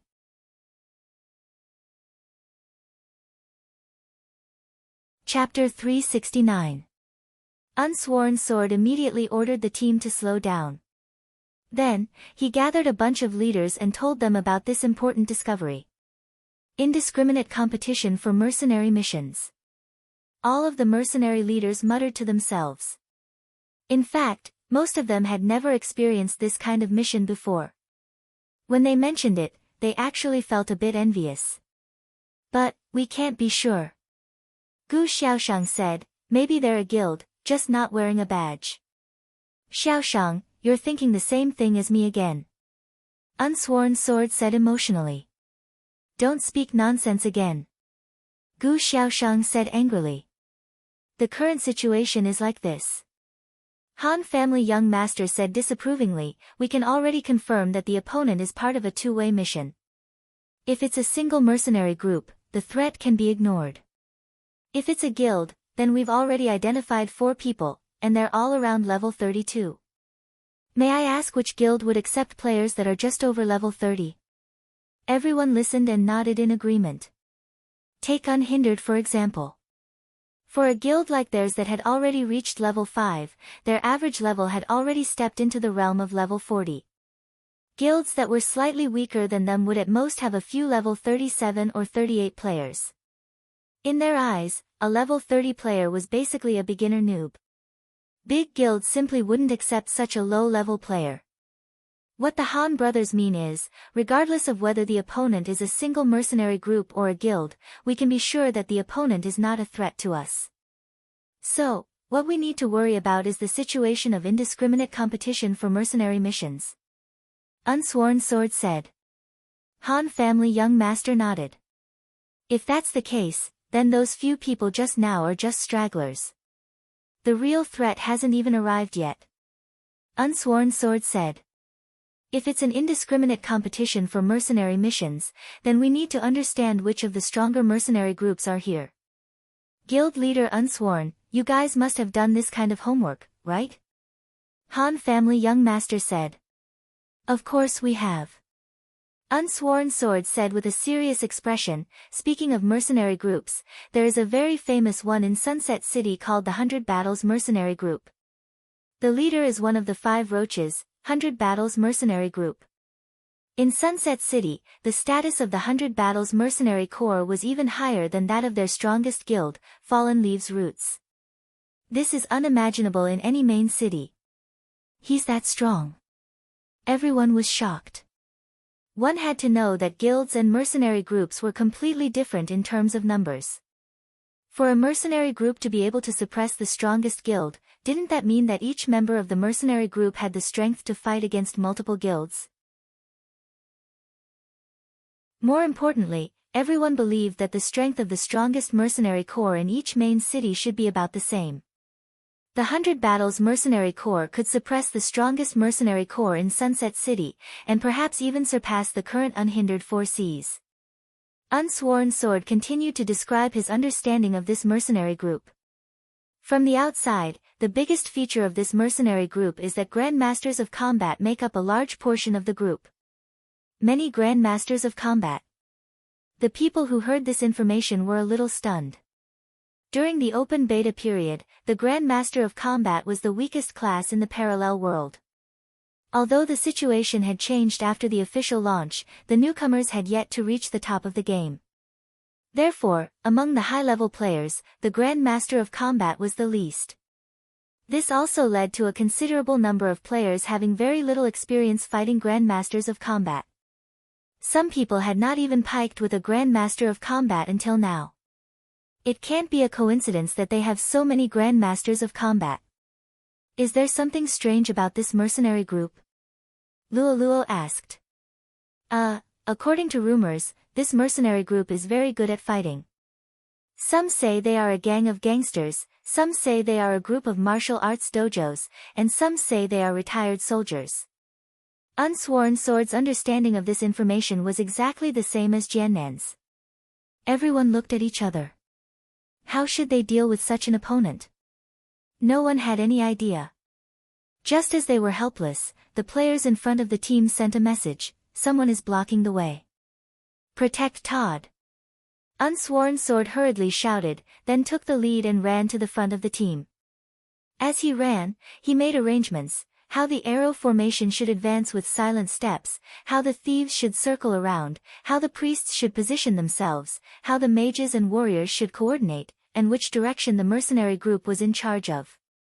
Unsworn Sword gave a series of orders in one breath, but the more he moved forward, the more surprised his companions who received the orders looked at him.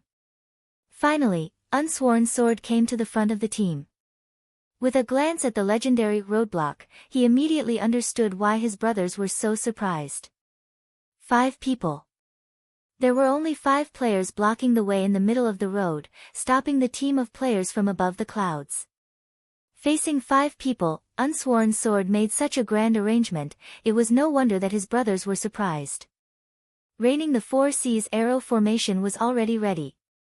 Seeing that their guild master had also squeezed to the front, they immediately sent a message asking, "Guild master, do we attack now?" Unsworn Sword glanced at the 5 people. 4 grandmasters of combat and 1 warrior, he had already guessed their origins. In that case, his judgment of competing for mercenary missions without discrimination was not wrong at all.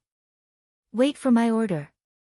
After Unsworn Sword spoke to the archers of arrow formation, he stepped forward and looked at the 5 people. These 5 people looked calm.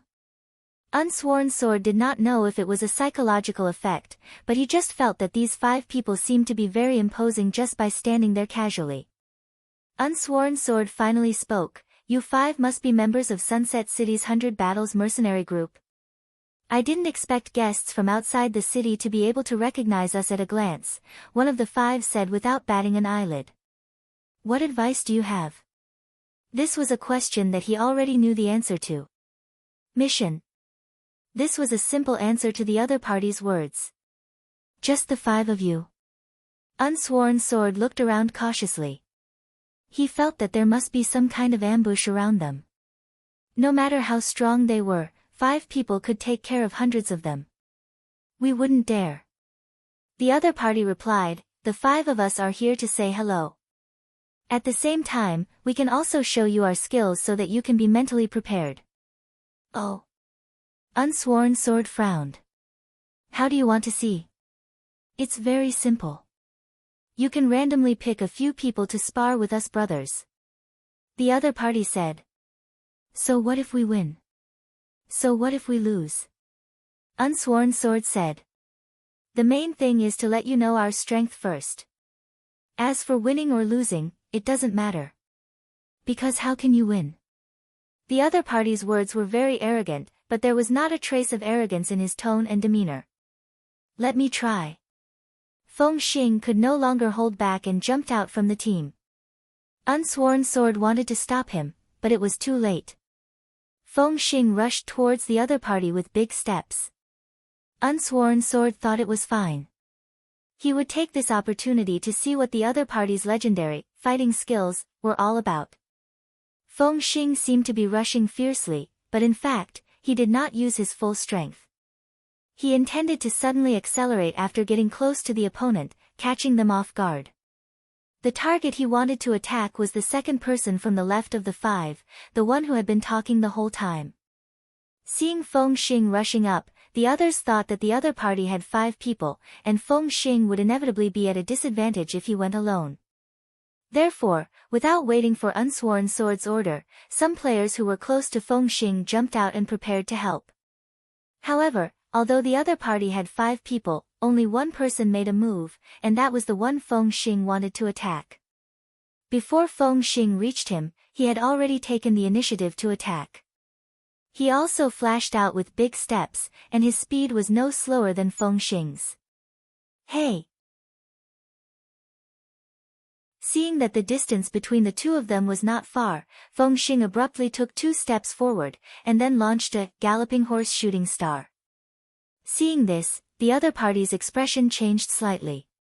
He immediately steadied his feet and twisted his body. After galloping out, although the general direction could not be changed, the direction of his fist could still be controlled. Feng Xing hurriedly crossed his arm, trying to hit the other party when he passed by him. However, this move seemed to have been predicted by the other party. Before Feng Xing's arm reached him, the other party had already lowered his body and swept his leg. Feng Xing's arm didn't hit the person, but his leg was swept by the other party's leg. He staggered and almost fell to the ground. Feng Xing's galloping horse shooting star hadn't finished yet, but it was interrupted by the other party's leg sweep. This meant that the other party's attack had higher priority than galloping horse shooting star. This was just a normal attack. This Grandmaster of Combat in front of him actually added strength? Not many people played the Grandmaster of Combat, so there were few arguments about adding points to the class. Most people agreed on adding agility and spirit. For any class, the strength was reflected in the skills. No one would use normal attacks to conquer the world, and the damage output of Grandmasters of Combat's skills was not outstanding. Although adding points to strength could increase the damage, the biggest advantage of the Grandmaster of Combat was the short cooldown time of the skills. The general rule of online games was that the more outstanding the characteristics of one's class was, the more powerful it would be. Countless people researched this, and according to the system's introduction, finally came up with the Grandmaster of Combat combo. This method could make up for the lack of damage output, and more importantly, it was very cool, so it was immediately loved by the public. Since then, everyone had focused on spirit, and agility was, of course, an essential element for creating a combo. Therefore, there was no dispute about adding points to these two. However, today, Feng Xing, who was also a famous Grandmaster of Combat on the ranking list, encountered a non-mainstream method of adding points. Before he could criticize the other party's mistake, he staggered. The other party had already seized the opportunity, bounced up, and kicked Feng Xing right in the middle of his back. Feng Xing, who was already unstable, immediately flew out like a kite with a broken string. Feng Xing. The players who rushed out of the crowd to help didn't expect Feng Xing to be kicked away so easily. They hurriedly wielded their weapons and came to his rescue.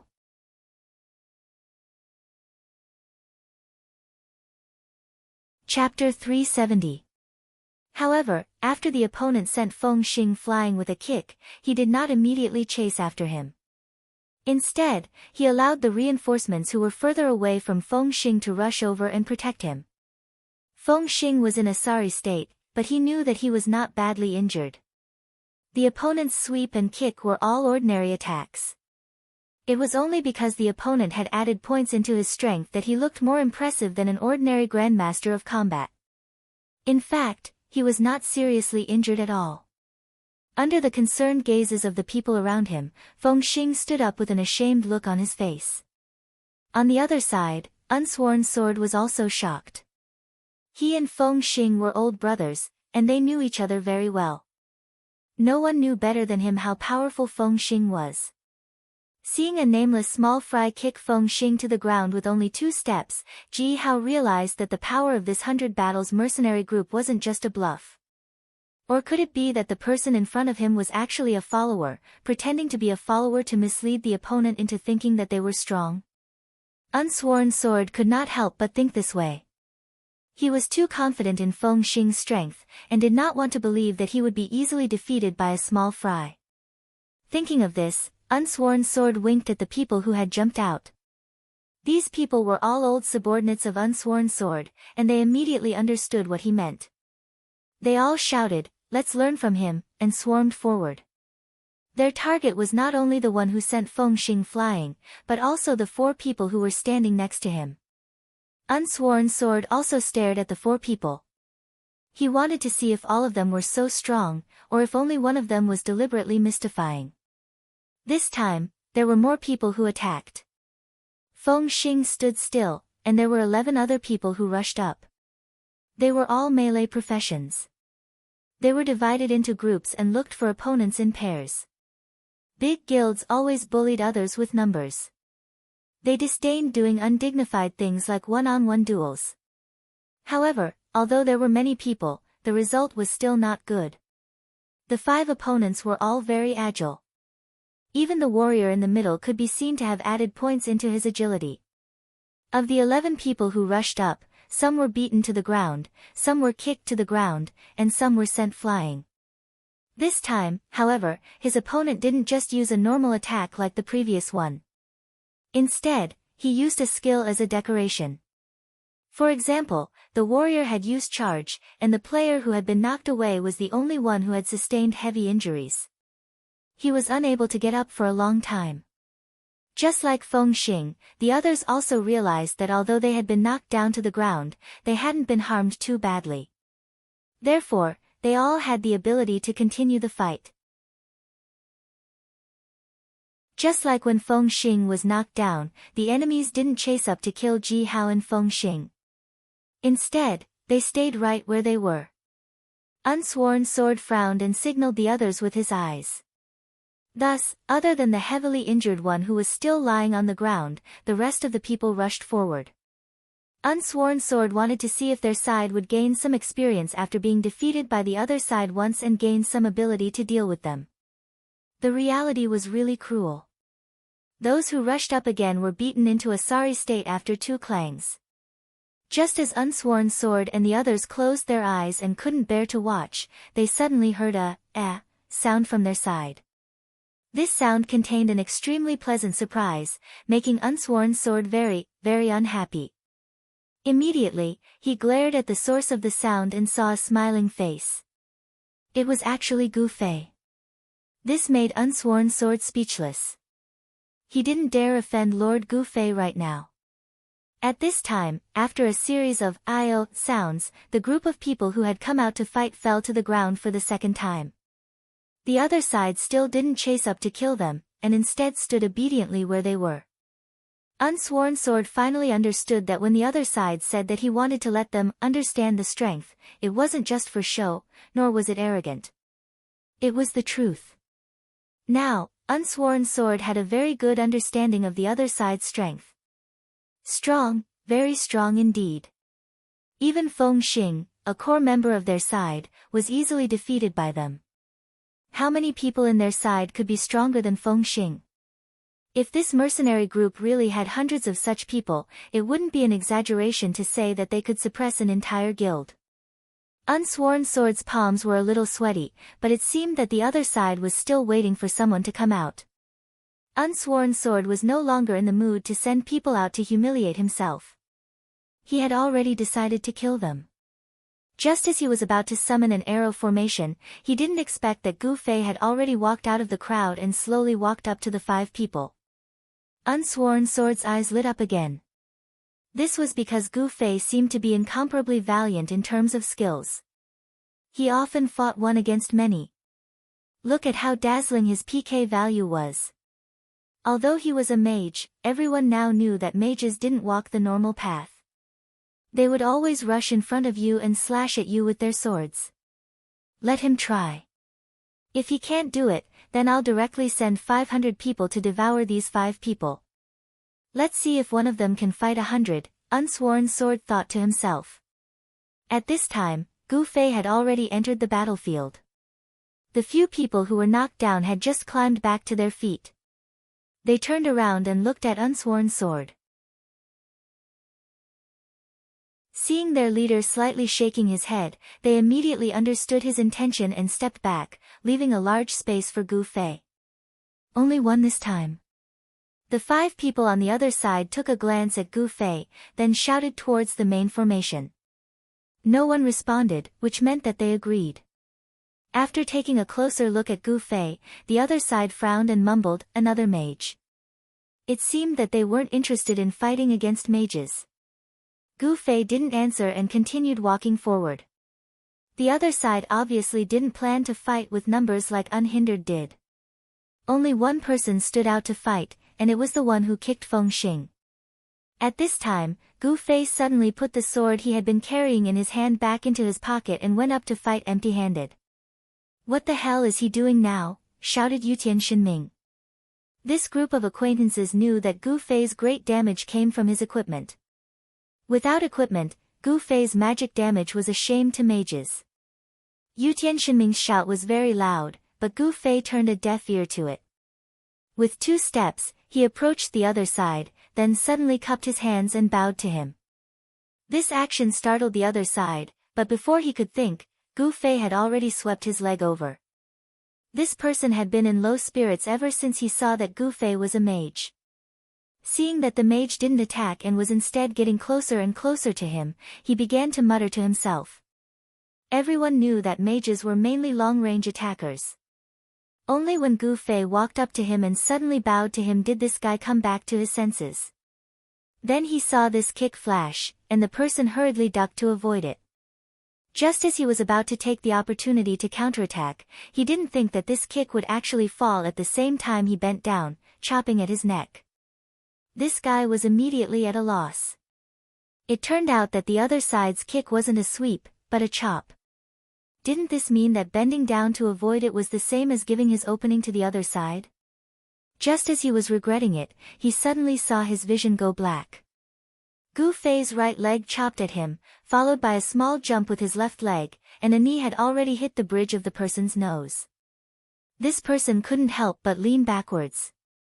Before he landed, Gu Fei twisted his body in the air and turned his back to him, but the right leg that was swung over just happened to kick this person's chest. This person staggered back a few steps. Gu Fei himself was also sent flying, but he landed steadily.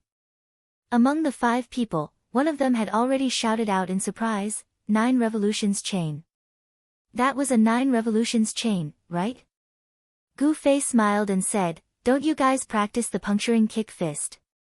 As soon as these words came out, the 5 people immediately widened their eyes, because what Gu Fei said wasn't wrong at all. The 9 revolutions chain referred to the 9 sets of kicks that could be mutually matched, so it was called the 9 revolutions chain. The chain referred to the 9 sets of kicks, because any one of them was a step and a kick, linked together. Apart from this, the left and right feet alternated, so the full name of this set of kicks should be 9 revolutions chain Mandarin duck kick. These people were familiar with it, so they casually shortened it to 9 revolutions chain. But saying that they practiced the puncturing kick fist wasn't wrong, because this 9 revolutions chain was the oldest set of the puncturing kick fist. After the person who had been kicked back by Gu Fei stabilized his footing, he looked at his health, as if he hadn't been attacked at all. He also understood that Gu Fei was a mage, so his damage was limited. Moreover, he was still wearing equipment, so Gu Fei's empty kick couldn't even break through his defense. But this was the judgment of a player. From the perspective of an expert, he had just been utterly defeated. The first kick wasn't a sweep, but a split kick. These were originally 2 completely different kicking techniques, but he actually misjudged them. Of course, he understood that it wasn't a momentary blur, but the opponent's feint was too fast and too real. He easily fell for it, and even more accurately calculated how he would dodge. In the eyes of an outsider, he was afraid that he had obediently stuffed his head under the opponent's feet. Thinking of this person's face turned red. And with their habits, they would immediately think, if this was a real competition, they would have directly sold their vitals to the opponent. If this split kick came down, even if he didn't directly faint, his eyes would definitely go black for a while. Then, a knee to the face, and a leg to the heart. This person thought like this, one hand covering his nose, the other hand covering his chest, as if he couldn't hold on any longer. This person isn't simple. This person said very seriously. But, is he really using the 9 revolutions chain? Why do I feel like it doesn't look like it? Another person muttered. Hey, how can you learn martial arts by rote? You need to have some imagination to adapt to the situation. Gu Fei immediately criticized this person. Is that so? Then let me experience it. This person had already jumped out of the formation, and waved his hand, sending a punch towards Gu Fei's face. Gu Fei dodged to the side, and this person followed up with a kick. Gu Fei took half a step back to avoid it.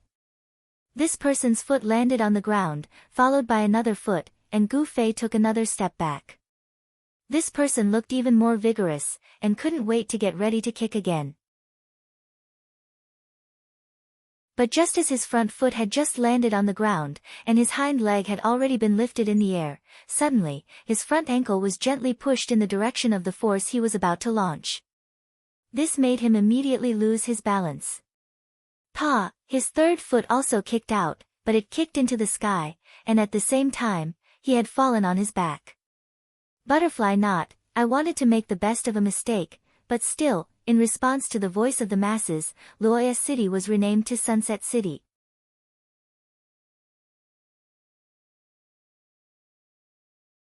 Chapter 371. As the saying goes, the onlookers see the game more clearly than the players. Before the fallen brother could figure out what was going on, all the spectators, including Sword Without Oath and the others, saw it clearly. However, in their eyes, Gu Fei just quickly kicked his opponent to the ground, but in the eyes of the experts, they felt that Gu Fei's timing was extremely precise. It was as if he had already predicted where his opponent would step, and his foot had already kicked there. From the looks of it, it was as if his opponent had taken the initiative to send his foot right in front of his foot. Your jade ring steps are too precise, Gu Fei said calmly to the fallen brother. The brother on the ground immediately understood. He stepped on the jade ring steps and used the Mandarin duck kick, but he only took 3 steps before Gu Fei read his steps. When he continued to step on the 4th step, Gu Fei already knew where his foot would land. Naturally, the more precise his steps were, the more unlucky he was, and he was caught red-handed by Gu Fei. He did not lose much health from this fall, but at this time, the battle between them was no longer a battle of life and death like in the game, but a contest of skills. This person was thinking the same thing as the previous one, if it was in real life, and he was swept down, and the opponent was right in front of him, with his skills, he could easily crush his head with a kick. If he lost, he would also lose. After this person got up from the ground, he stared blankly at Gu Fei, and retreated without saying a word. If they still couldn't tell that Gu Fei was very tall and powerful, then they wouldn't dare to pretend to be experts anymore. There was no doubt that the person in front of them was also a person who practiced martial arts like them. Just by looking at the few professional terms that he casually said and the confused looks on the faces of the people around him, they knew that the two of them were no longer in the same world. The remaining 3 people who had not appeared looked at each other, and then looked at the 2 people who had already suffered a loss. Like Sword Without Oath, the 5 people nodded slightly, and the 3 people walked out side by side. This time, they were extremely serious. The 3 people who came up together cupped their fists and bowed to Gu Fei. Please advise us. Please advise me. After Gu Fei cupped his fists in return, the 3 of them immediately rushed forward and stood in a triangular formation. They slowly circled around Gu Fei, looking for a good opportunity to strike. Gu Fei was surrounded by 3 people, but he was still calm and composed, with the demeanor of a master. Seeing that, the people in Cloud City who wanted to help finally gave up on this idea. At this point, they could finally understand why Gu Fei was so strong. He was the same kind of person as the 100 Battles mercenary group, and his level was obviously higher. If these people were small gangsters, then he was a big gangster.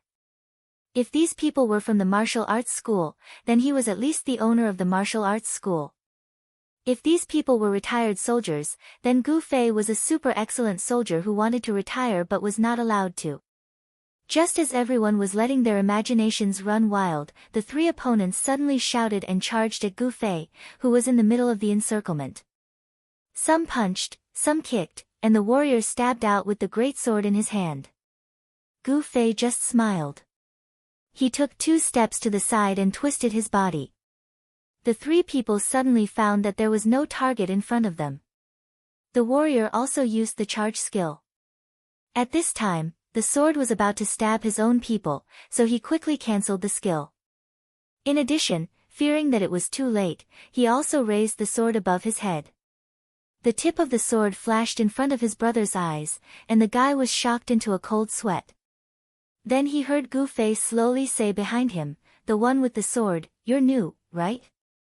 The warrior immediately opened his mouth and didn't know what to say. He was like a child who had made a mistake and was caught.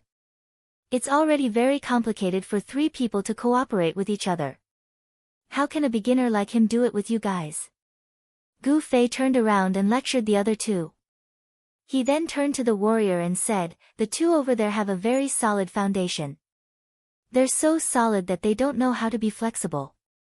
You, on the other hand, are a complete mess. Do you think that using the charge skill in the game will be very powerful? Do you know that all the flaws were revealed by you?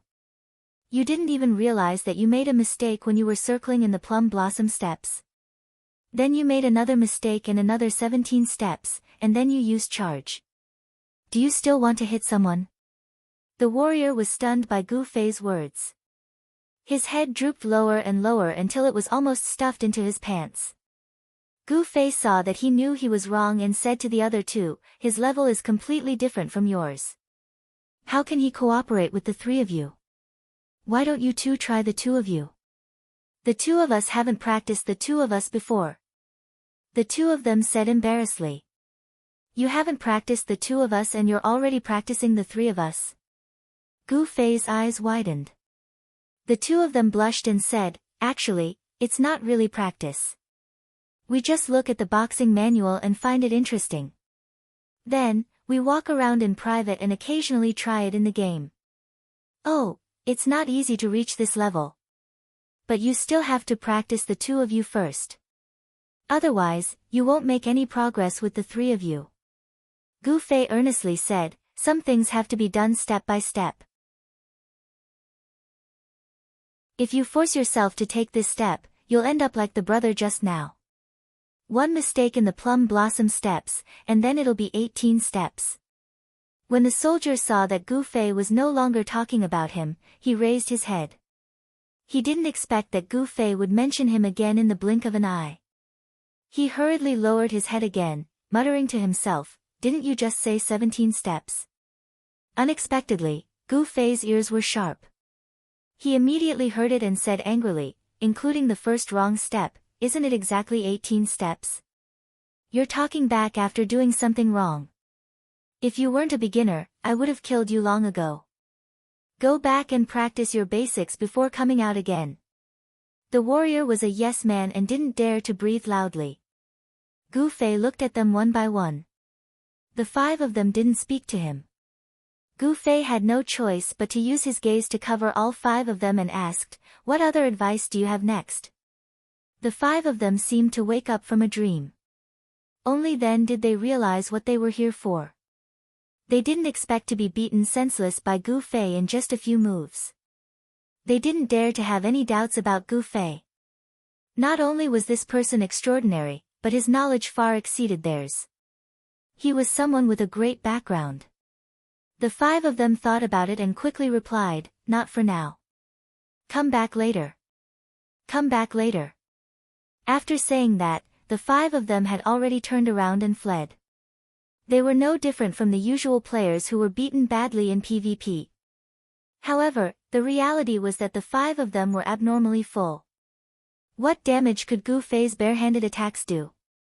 Moreover, the last three of them didn't even need to be attacked by Gu Fei. He just flashed out of their circle and a verbal lecture was enough to defeat them. This kind of defeat was truly convincing. Hey! Where are you going? When are you coming back? Bring more experts. Gu Fei was still shouting at the five of them at the top of his lungs. It wasn't clear whether the five of them heard him or not. In any case, they ran away as fast as they could. When Gu Fei turned around again, the players in Cloud City were closely watching him. They all ran away, sigh. Gu Fei awkwardly explained to everyone. All of you, Kung Fu. Obviously, everyone was not concerned about whether or not they could run away. They just suddenly realized that if they wanted to become stronger in the game, other than getting equipment to level up and farming skills, there seemed to be another way. Moreover, this method was very powerful. It could create a near-invincible superhuman like Gu Fei. Does this guy really know some bullshit martial arts? The Han family's young master mumbled. In fact, these people who were most familiar with Gu Fei already knew that he was different from the others. Moreover, Gu Fei also bluntly said that he was a kung fu expert. However, in this era, kung fu was so insignificant that it could be ignored. In reality, no one had the chance to experience what kung fu was. Most of their understanding came from various kinds of flashy literature and movies, as well as various kinds of kung fu performances. Those kinds of novels and movies were known to be fake. The nature of those performances was actually not much different from gymnastics. This kind of kung fu with real combat effectiveness was very difficult for ordinary people to see. Now that they had personally experienced such a miracle, who would want to miss it? After a moment of astonishment and silence, suddenly the crowd rushed towards Gu Fei, waving their hands and shouting, "Brother Qianli, teach me, teach me."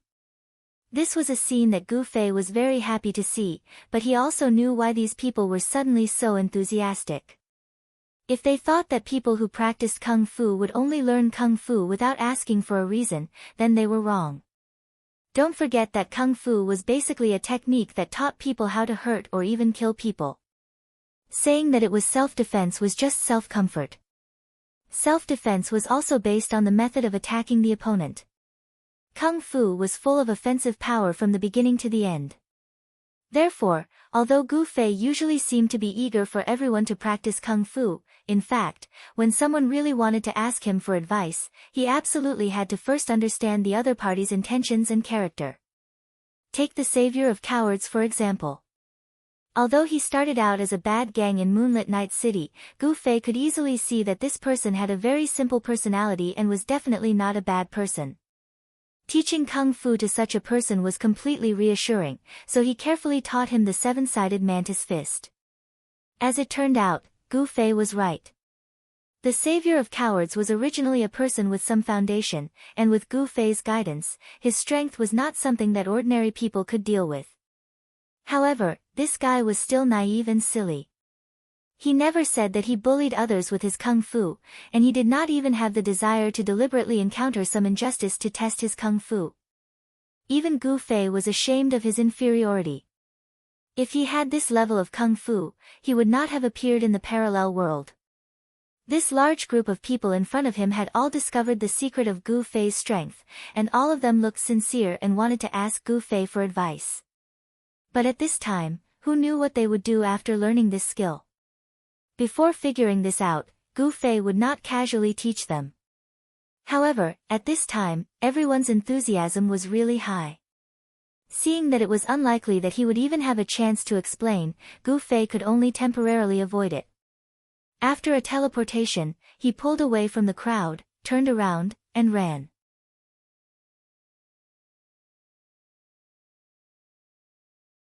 Chapter 372.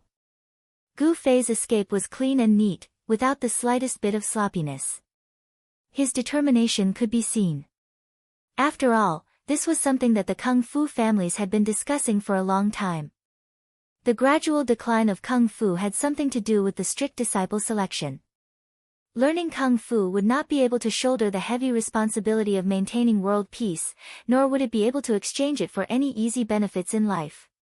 In addition, the requirements for the person learning Kung Fu were so high that it was even harder to find a disciple than a master. Even so, Gu Fei and the Gu family had always adhered to this principle and never wavered. They insisted that Kung Fu was used to cultivate Ultraman, and not to create little monsters. Furthermore, even their own family members did not want to learn Kung Fu, let alone outsiders.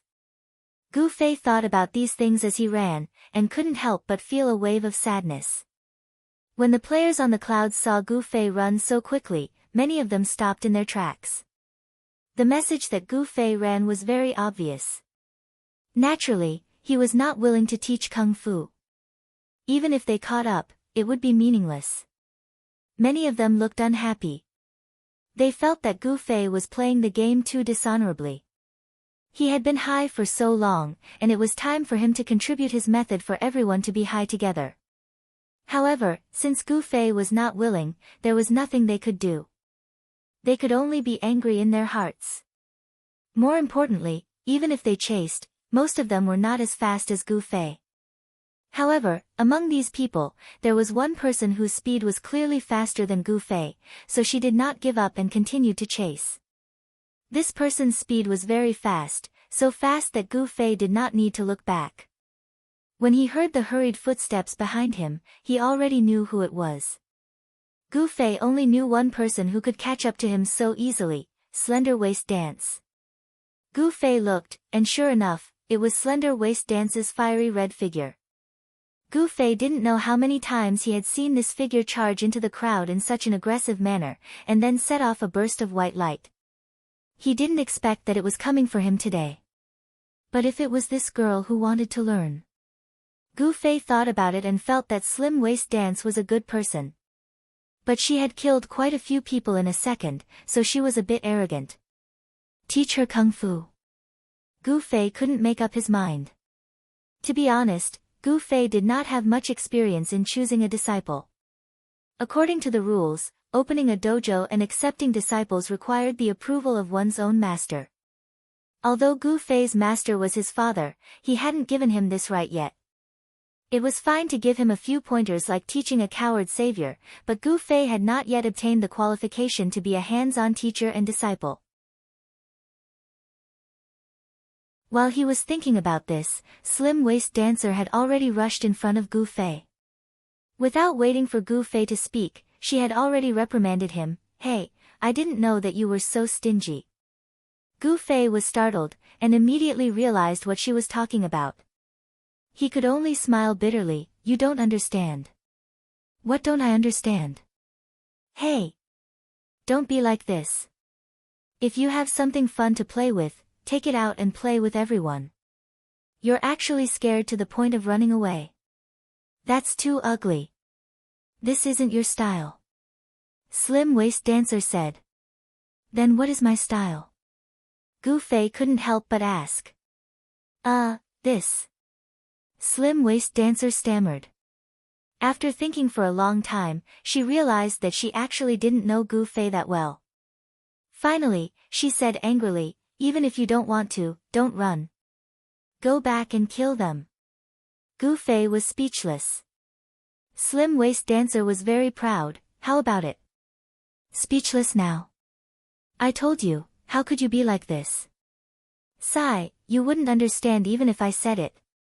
As Gu Fei spoke, he glanced in that direction to see if there was anyone else like Slender Waist Dance who was chasing after them. No, not a single one. Although Gu Fei had been caught by Slim Waist Dancer and stopped, the other players in Cloud City were still standing there. No one came over. At most, they would look in their direction a few times. Gu Fei didn't have clairvoyant ears.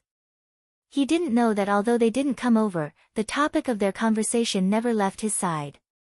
Ah, Slim Waist Dancer has caught up to that kid. Someone exclaimed. Slim Waist Dancer's speed is unparalleled in the game. Looks like even Drunk Qianli can't do it. Drunk Qianli has also stopped. The two of them seem to be talking. What are they talking about?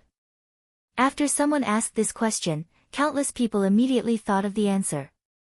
Everyone was chasing after Gu Fei with the same goal, and Slim Waist Dancer was no exception. Anything that Slim Waist Dancer wanted, unless it wasn't in the game, wouldn't be a problem for her. This was because she had a bottomless money bag. Thinking of this, countless people began to feel regret. They regretted not knowing how to appreciate favors from the start. They actually wanted Gu Fei to teach them. They should have called out the price right from the start. Now that Slim Waist Dancer had made the first move, how could normal people afford the item after she called out the price? Normal people always had the misconception that rich people were all scumbags. If they could buy something with 500 renminbi, they would use 1,000 renminbi to show that they were rich. Of course, that wasn't the case. However, the truth was that Slim Waist Dancer wasn't even talking to Gu Fei about the deal. After Gu Fei explained the issue of Kung Fu teaching, Slim Waist Dancer was confused and said in the end, "It's so troublesome." Of course. Nowadays, there are fewer and fewer people learning Kung Fu. I can't help but say that there are too many restrictions. Gu Fei said. Then cripple it. Slim Waist Dancer said. That's even worse. The more meaningful something is, the more rules are needed to restrict it. Gu Fei said. Don't brag like that. Slim Waist Dancer wasn't happy. After Gu Fei laughed, Slim Waist Dancer seemed to have thought of something and suddenly asked, "Do you think I have what it takes?" Gu Fei was startled. From Slim Waist Dancer's words and actions, Gu Fei knew that this girl didn't have such intentions. After all, her ability was enough to trample on most players. Even Gu Fei felt that this girl's speed and reaction were a bit difficult to deal with. Even if she were to ask this question now, Gu Fei knew that she was probably just asking for fun. She didn't really have that intention. This. Gu Fei was vague. What do you mean? Slim Waist Dancer asked with an aggressive gaze. You can do it, you can do it. Gu Fei said vaguely. He had to say this because when he was talking to Slim Waist Dancer about taking in a disciple, he mentioned that moral conduct was the most important thing. As for other things like aptitude, talent, or physical fitness, he wouldn't force them. So, if Gu Fei said that Slim Waist Dancer wasn't qualified, it would be the same as saying that there was something wrong with her moral conduct. Looking at Slim Waist Dancer's expression, if Gu Fei really said that, she would definitely fight him to the death. As expected, after receiving this answer, Slim Waist Dancer nodded and said as if she was praising Gu Fei, if that's the case, then I'll allow you to teach me a thing or two. Sorry, I don't have the qualifications to teach disciples. Gu Fei said with a smile. Sure enough, Slender Waist Dance continued to climb upward. However, Gu Fei had already prepared a follow-up move and easily blocked Slender Waist Dance. In your dreams. Slim Waist Dancer said, who said I wanted you to be my teacher? I just wanted you to pick some simple things to teach me for fun. If that's the case, then let me think about it. When I find something suitable for you, I'll teach you. Gu Fei said. That's more like it. Slim Waist Dancer was finally satisfied. Okay, then you can go back first. Gu Fei said. What about you? Slim Waist Dancer asked. I'll wait for them to calm down a bit. Or maybe I'll just follow them from afar and help if anything happens. Gu Fei said. I'll help you explain when I get back. Slim Waist Dancer said. Okay, that's not bad. After the two finished talking, Slim Waist Dancer turned around and walked towards the players in the clouds, causing another commotion among the players. Slim Waist Dancer is back. When they got closer, some of the archers could clearly see, Slim Waist Dancer's face was filled with happiness. Did she succeed? That was what everyone was thinking. They watched helplessly as the slim-waisted dance got closer and closer. Some of them could no longer hold it in. They were already planning the lines of questioning in their minds, and they were already on the verge of speaking. Even Unhindered 4C's guild leader, Sworn Sword, was no exception.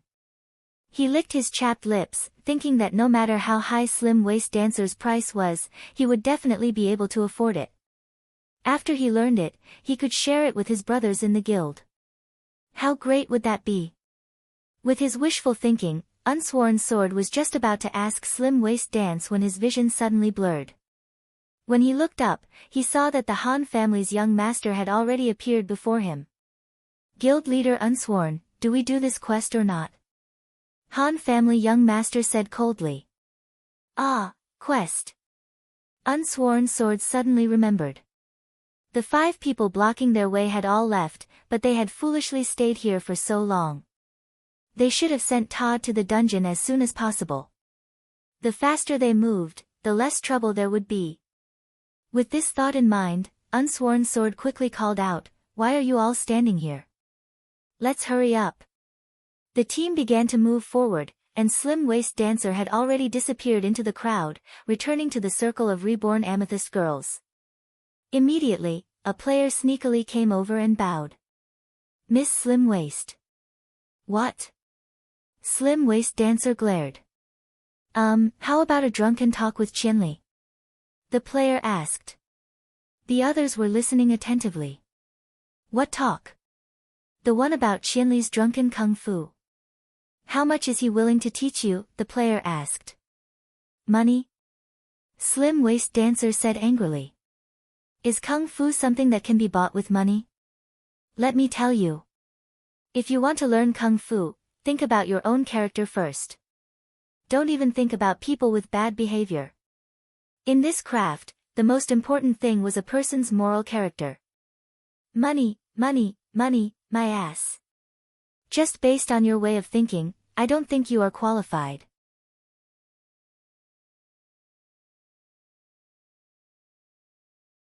Chapter 373. Slender Waist Dance put her hands on her hips and glared at the player who had come over to inquire. After this person left, someone else came up to ask more questions. Slender Waist Dance judged them to be of bad conduct and deprived them of the right to learn Kung Fu for life. In her eyes, anyone who wanted to learn Kung Fu had to be of bad conduct. It was as if she was the only one who could pass the test. In a short while, no one dared to ask Slender Waist Dance for information, and the news had spread to the ears of every player in the Cloud Players. The players who had been scolded by Slender Waist Dance weren't in a good mood. Someone came over to ask and immediately scolded, "Learn Kung Fu? You want to learn Kung Fu with this kind of conduct? Did you pass the moral education in elementary school?" In the end, everyone was confused. Speaking of character, it was a very vague concept. How was it measured? If you had to follow the laws and regulations, then everyone would obey the law. It was just that, occasionally spitting on the street, sitting in a car and seeing an old lady pretending to be asleep, seeing a beautiful woman and letting her imagination run wild, were the above behaviors considered bad conduct? Everyone thought hard and examined their own lives. Everyone found that there was a stain on their morals along the way. They couldn't help but feel very depressed. "It's over, I'm not qualified to learn Kung Fu anymore," they thought. The players in the clouds slowly moved forward with a strong sense of self-reflection. Gu Fei kept a certain distance from the rest of the group and walked alone on the other side, just as he had said to Slender Waist Dance. The scenery of Sunset City was completely different from the other main cities. When the boat had first left the dock, it had probably been a small oasis with flowers, grass, and trees. Gradually, the flowers had withered, the grass had turned yellow, and the trees had withered. Large pieces of grayish-yellow rock began to frequently appear on the ground. This distinct local characteristic made the players along the way understand that they had completely entered the territory of Sunset City. The desert here didn't look like a desert, and the Gobi didn't look like the Gobi either. It was strange and neither fish nor fowl. However, there was one advantage. The view here was very wide. As far as the eye could see, they could already see the huge city in the distance. Not far from them, there was a dried-up river meandering towards Sunset City. "Fuck." Someone commented, that island was still surrounded by water, but in the blink of an eye, it has become a dry land. The system is too good. Everyone, stay alert at all times. "We'll talk about other things after we're done with the quest," Unsworn Sword reminded everyone. He was worried that everyone would forget about their mission. Everyone nodded. Even the mercenary players didn't care about the bounty. They wanted to protect their own lives, so everyone was united. Take a good look at the surroundings. Unsworn Sword immediately called for a few sharpshooters to scout the area with eagle eyes. The sharpshooters scanned the area with bright eyes, but the results of their reconnaissance were rather disappointing. The main problem was that the players in the clouds didn't know who was here. Currently, in broad daylight, countless players were scattered in every corner of the map, leveling up. Who knew which of these players were really leveling up and which were pretending to be prey like them? In the end, after these marksmen looked around, they could only report to Unsworn Sword that their movements were unclear. Unsworn Sword frowned as he looked at the spots on the map in front of him. In his eyes, these people could all be enemies. If they rushed forward, the other side could pretend to ignore them. Once they got close to the core area, everyone would unite and attack. What would they do then? As a result, even though it looked like a very ordinary scene of a player leveling up, Unsworn Sword didn't dare lead his party into it. "Let's kill them as we go. It doesn't matter what they do, just kill them all and carve out a path. Then, we won't have to worry about the background of the people around us," someone suggested to Sword of No Oath. "Do you want all the players in Sunset City to stop us from completing the quest?" Unsworn Sword said angrily. It was fine to kill a few people occasionally, but if they cleared the leveling area like this, they would definitely incur the wrath of the other side. When the time came, the entire main city would start competing for the quest, and they would be crushed like ants. Unsworn Sword's hesitation caused the party to naturally stop advancing.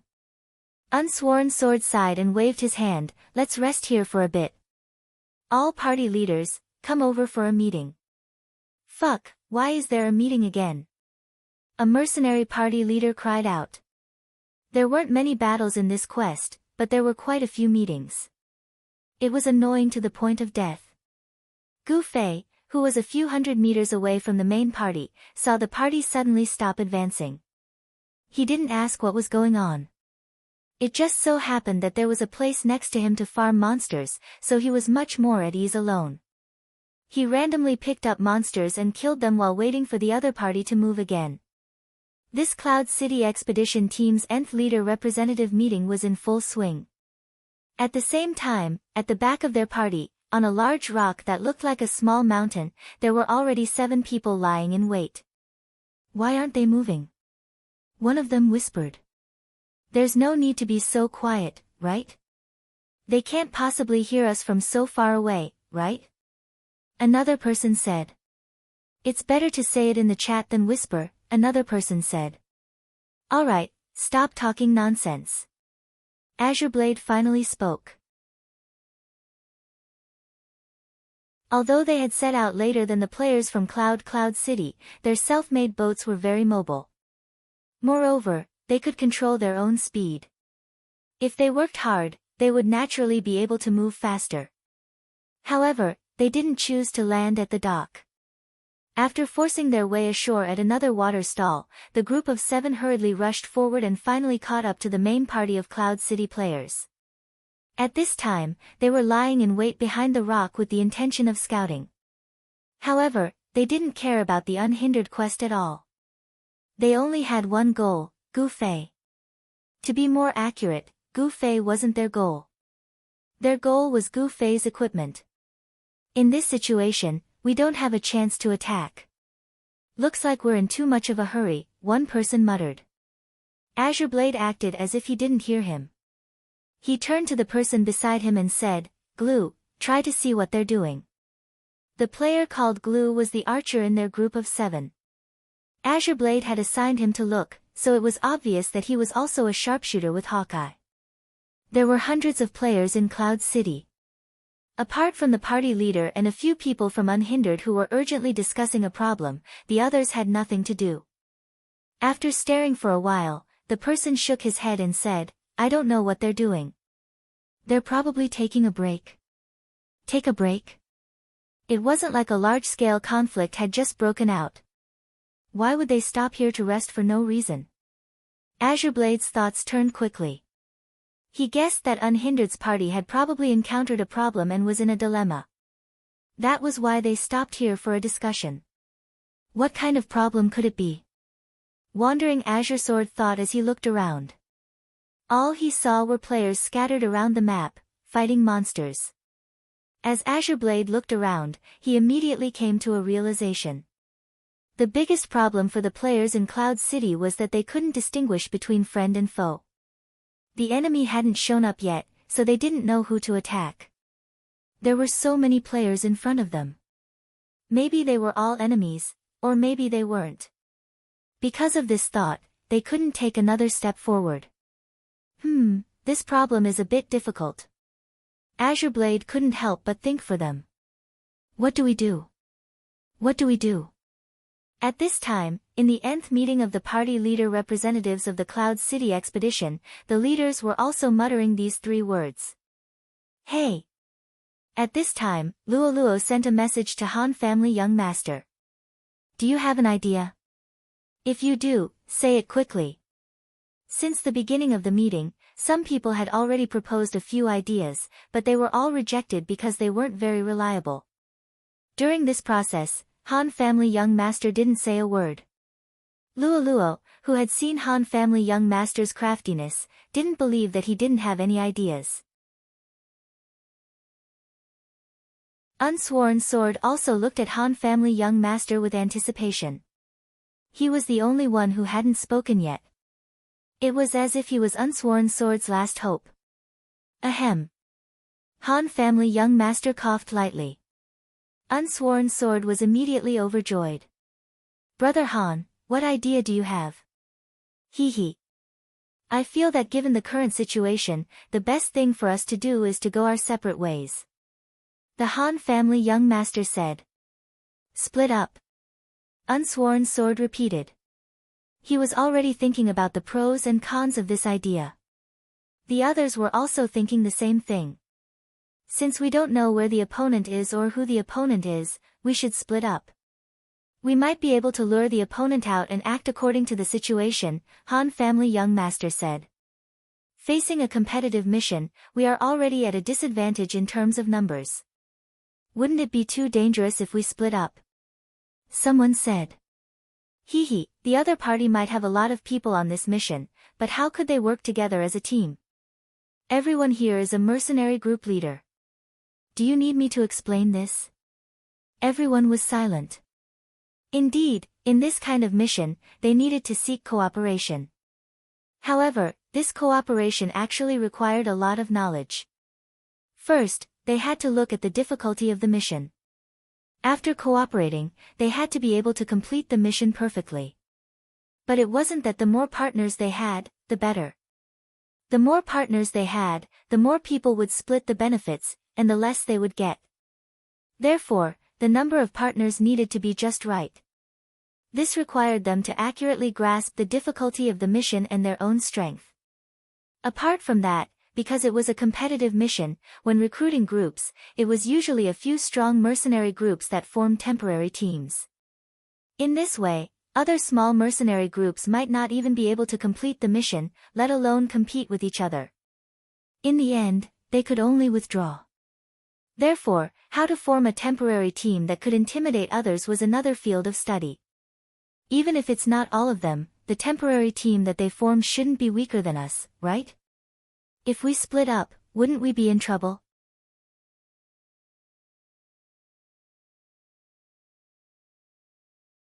Chapter 374. The mercenary group leaders discussed among themselves, expressing their disagreement with the Han family young master's strategy of splitting up the troops.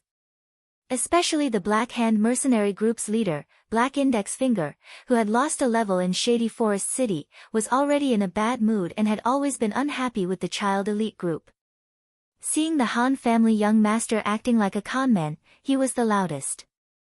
The Han family young master listened quietly and did not react at all.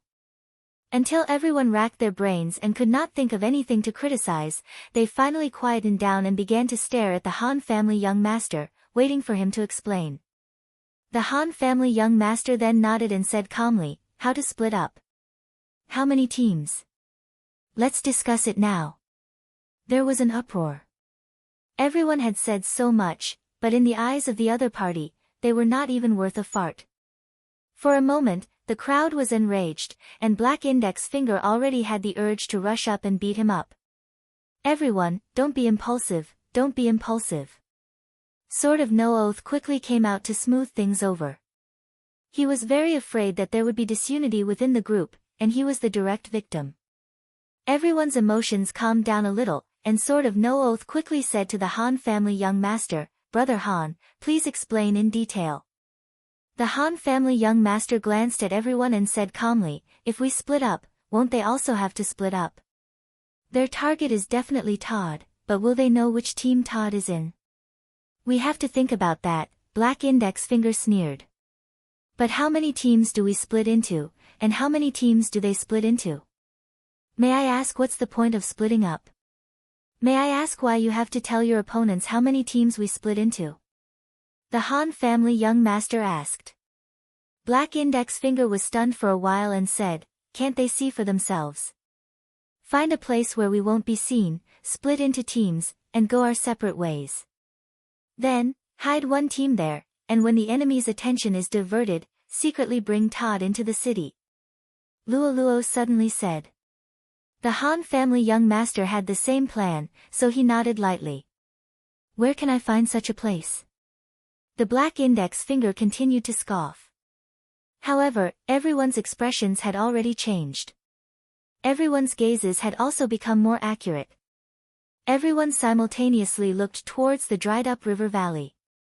It seems there aren't that many fools after all. The Han family young master sighed. The black index finger was furious. In fact, he should have realized it a long time ago. However, he was blinded by hatred and wanted to go against the Han family young master's idea. He accidentally got himself involved and became the most stupid mercenary leader among all the mercenary group leaders. There is a certain amount of risk in this method, and it is very likely that there will be a certain amount of sacrifice. However, it is still better than this situation where we cannot advance or retreat. After the Han family young master finished his last sentence, he looked at Sword of No Oath. After all, he was the boss, and they were just temporary workers that he had hired. Let's do it. Unsworn Sword made up his mind very quickly. Turn around and head towards the river valley. Unsworn Sword ordered in the guild channel. The mercenary group leaders also called out to their members. Although the players didn't know what it meant, they still obeyed and headed towards the river valley. The black index finger didn't give up and muttered to himself, "Will no one see us when we reach the river valley? I don't think so. There are some highlands around here. Will no one notice our actions?" When they reached the edge of the river valley, the black index finger was finally speechless. How was this a river valley? It was more like a canyon. The two sides of the river were actually so steep. This was another scene created by the system. How do we go down? Some people felt a little dizzy standing at the side. Just jump. We won't die from the fall. The Han family young master said. There were bound to be a few people who had high jump experience. This height was indeed within their knowledge of safety. They immediately jumped out of the group. Some of the other players who were still hesitant were asking about the damage received by the players who had jumped off the wall. They asked a few people, but the numbers weren't the same. They didn't know what the damage was related to the character's stats, but the threat wasn't that great. As a result, more and more people jumped down. Seeing that they were already halfway down, the black index finger, who had been feeling unhappy, suddenly realized a problem. Wait! He stopped the people who were about to jump down. At this moment, Unsworn Sword was still nearby and hadn't jumped down. The black index finger said to him, "It's easy to go down from here, but how do we get up?" "We can get up not far ahead." The Han family young master pointed and then said, "Bro, can you ask a more in-depth question?" "Where is it? How come I don't see it?" The black index finger looked in the direction that the Han family young master was pointing. He didn't see any exit and continued to be suspicious. "You can walk over and take a look. It's not far." The Han family young master didn't pay attention to him anymore and jumped down. The surrounding players heard their conversation and clearly didn't care about the black index finger's question. One by one, they walked past him and jumped down, treating him like air. In the blink of an eye, everyone had gathered in the valley. It was quite crowded. On the way here, Unsworn Sword had already listened to the Han family's young master's suggestion and arranged the groups properly. At this time, he had already informed the relevant personnel. After everyone jumped into the valley, they stood in groups according to the established guidelines. After walking along the valley for a short while, they saw the exit that the Han family young master had mentioned. "Everyone, take care. See you in Sunset City." The two sides of the valley weren't very steep, so climbing up wasn't too difficult. Once everyone climbed up, they would have to advance in different directions. They would definitely encounter each other and fight. Casualties were inevitable. However, as long as Todd arrives successfully, the system will naturally announce that they have failed the mission, and the other party will stop the meaningless battle. Therefore, all we have to do is try our best to stall for time and stall for time. Unsworn Sword gave everyone a final reminder based on what young Master Han had said. "Take care, see you later." As each group had to maintain a certain level of combat power and class balance, many friends weren't in the same group. At this time, after the leader finished speaking, the friends also began to say goodbye to each other. "Hey, give it back to me." At this time, even the Han family young master had someone come up to talk to him. However, the content of the conversation had nothing to do with what everyone else was talking about. How much? I'll buy it, the Han family young master said to the person who came. Not selling, I still want to play. The person who came to talk to the Han family young master was Boundless Mang. Then use it for a while more, I'll return it to you after the mission is over. At this time, with unsworn sword's order, everyone had already started climbing out of the valley. The Han family young master didn't care whether Boundless Mang agreed or not. He waved his hand and called his brothers, we're going too. The Boundless Mang didn't chase after her, and the group she was in had already set off. After the Han family young master walked out, he took out the binoculars from his pocket and looked around. This is really good stuff. This thing. I really don't know how that girl got it. The King of Intelligence, Brother Yu, had once again encountered a problem he couldn't understand. It was as if 100 claws were scratching his heart. Can't you just ask her? Yu Tianxinming mumbled. I don't think she will say it. Brother Yu had investigated a lot of information and knew the fickleness of human nature. For some very secretive things, asking someone directly would only add to his troubles. In his eyes, this binoculars was really a mysterious thing. It was equivalent to the super-enhanced version of the eagle eye skill. Looking at Yu Tianxinming's sour expression, one could tell the value of this treasure. How could she easily tell the origin of this thing? Brother Yu concluded with his rich experience. She might not say it if you ask her, but you can ask Qianli. Unscathed in battle smiled lewdly. Isn't he very close to this girl? Why didn't Qianli come? Sword Demon asked simply. Who knows where he ran off to? The young master of the Han family simply replied. It's so good that Qianli is here. Now that I'm with such a useless person, I'm in a terrible mood. Yu Tianxinming said while glancing to the side with extreme contempt. Drifting revealed an honest smile, as if she didn't hear Yu Tianxinming's blatant attack. Drifting said sincerely, it's really a pity that Qianli isn't here. This team needs his mature and steady temperament. Kid, what did you say? Are you looking for trouble? Yu Tianxinming was also in a lot of pain after his true identity was exposed in the parallel world. He hated words like children very much. Drifting was obviously referring to something. Hee, did I say anything? Unfortunately, this guy didn't know how to quarrel with Yu Tianxinming. After teasing him for a few sentences, he would pretend that he didn't know anything. Stop quarreling. We have a heavy burden on our shoulders. At this time, Han family young master was done playing with the binoculars. After putting them away, he began to become serious. With such a burden, I think our future is uncertain, Yu Tianxinming hinted. Hee. Drifting just smiled calmly and didn't say anything else. They went down the river, and now they're splitting up again. Jian Nan's team, who had been watching the people in Cloud City, felt a headache when they saw where they were going. There were only 7 of them in total, so they couldn't split up with Cloud Dweller's team. As a result, how could they know which part Gu Fei was in? Hee, that's a good idea. Jian Nan suddenly laughed. What's wrong? His partner asked him. The things on the map are just a cover. I'm sure the target they're escorting is still in the river. They left a team here to send the target to Cloud City. As long as they complete their mission, the battle will be over, right? Jian Nan said. Oh, that's a good idea, his partner said. Since this is a core team, it must be made up of top players. The magician who recorded the video must be in this team. Jian Nan's team of 7 deduced. That's right.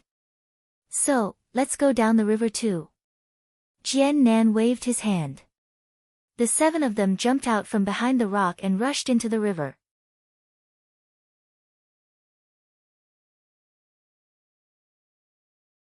Chapter 375. After climbing out of the river, the Cloud players went in their designated directions. At this time, reigning the four seas, and the various mercenary groups had a total of about 700 people, which was less than half of what they had when they set out from Cloud City. They were now divided into 4 teams of nearly 200 people, and once they exited the river valley, they went in 4 different directions. Of course, they didn't go in 4 different directions like north, south, east, and west. It was just that there was a clear boundary between each team, so it was impossible to surround them all at once. The opponents had to split into 4 groups to stop them. Following Unsworn Sword's orders, everyone looked around vigilantly after climbing out of the river valley. This was especially so for the sharpshooters, who had been observing the situation on the map before this. They finally discovered a variable. In the short period of time that they descended into the river valley, many of the players that were originally scattered all over the map suddenly evolved into creatures that gathered in groups. Moreover, their goal was very clear as they charged towards the river valley. But not long after, the Cloud City players had already climbed out of the river valley and split into 4 groups. The opposing teams suddenly looked like they were at a loss. The Cloud City players completely ignored them and went their own ways according to the established guidelines. Moreover, in a situation where the enemy's movements were basically clear, they naturally had to avoid them as much as possible. The longer they dragged, the better. Todd's safety was above everything else. As long as Todd reached the dungeon safely, everything would be over. The guidelines for this battle couldn't be any clearer. After all, the Mercenary Alliance was a team that had been put together temporarily. It was a joke to say that they had tacit understanding. When faced with a situation where they needed to rearrange their plans, even the most decisive of decisions would take some time. Seeing that the 4 teams of Cloud City had already spread out, they still didn't make their move. Seeing this, Kenan shook his head. Look at them. Don't tell me they don't even have a single leader. However, as soon as he finished his sentence, the other players finally moved. Just as Han family young master had predicted, they could only helplessly split into 4 groups and intercept the 4 teams of Cloud City players. It was a chaotic situation, and it was hard to tell who had the upper hand. At least they didn't react too slowly. Kenan let out a long sigh. Why do you look so concerned? The priest asked him. The number of players coming out of Cloud City doesn't seem to have decreased, which means that the number of players left in the river is quite small. The fewer they are, the more elite they are. Do you know who the elites are in this group of people?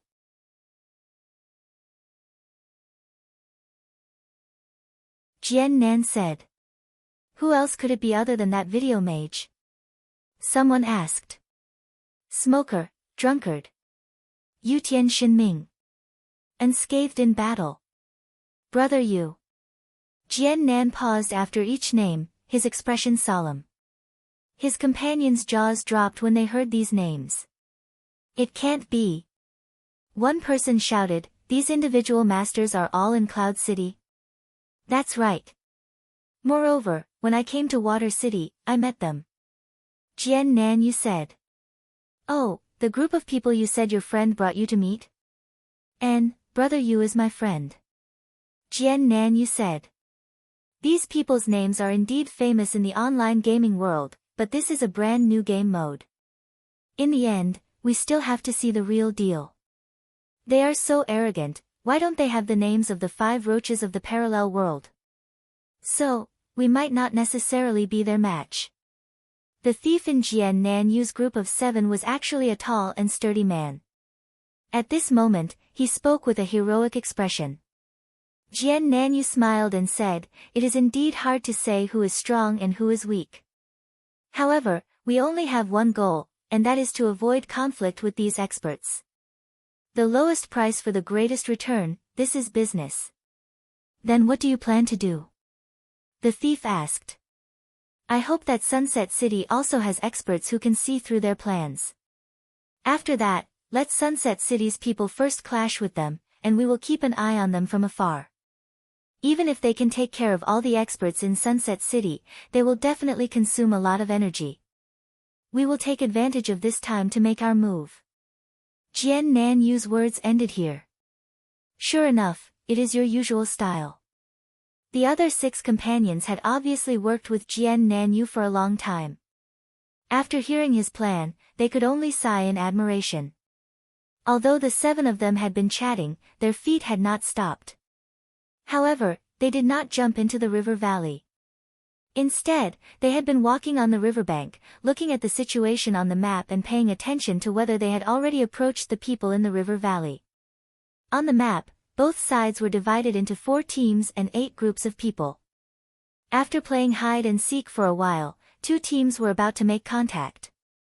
This contact was necessary. Don't forget that Cloud's mission was to escort Todd into the city. If they kept dodging outside the city, it would be too obvious that they were trying to stall for time. Therefore, after their attempt to circle around the city failed, they would have to charge into the city. The first wave of contact with the enemy was the team led by Gu Xiaoshang. Gu Xiaoshang was not only the leader of a mercenary group, but also the guild leader of a guild. He was also the target of Unsworn Sword, so it was not difficult to understand why he was entrusted with such an important task. This girl was also very familiar with commanding teams. She did not panic at all in front of the enemy, and continued to give out orders. Cloud Peak's group was originally a mixed army, but they had been drifting in the outer city for the past few days. They traveled together, experienced battles together, and when they had nothing to do, they would drink a little wine under the moonlight to communicate. Compared to the other mixed armies, they were still a little more standardized. In particular, they had become used to listening to orders. Regardless of whether or not they agreed with Gu Xiaoshang's orders, they would at least follow them. Just this point alone was better than the mixed army in front of them. The people in front of him were no less than the people on Cloud's side.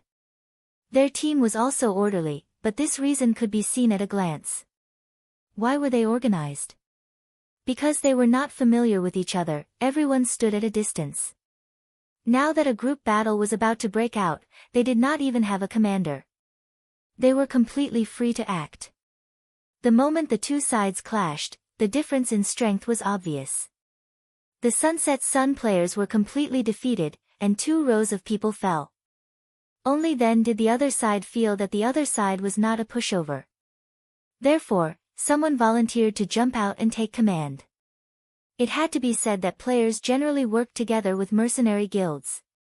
Very few played only one of them, so the people in the mercenary group also had the experience of fighting in a large group like a guild.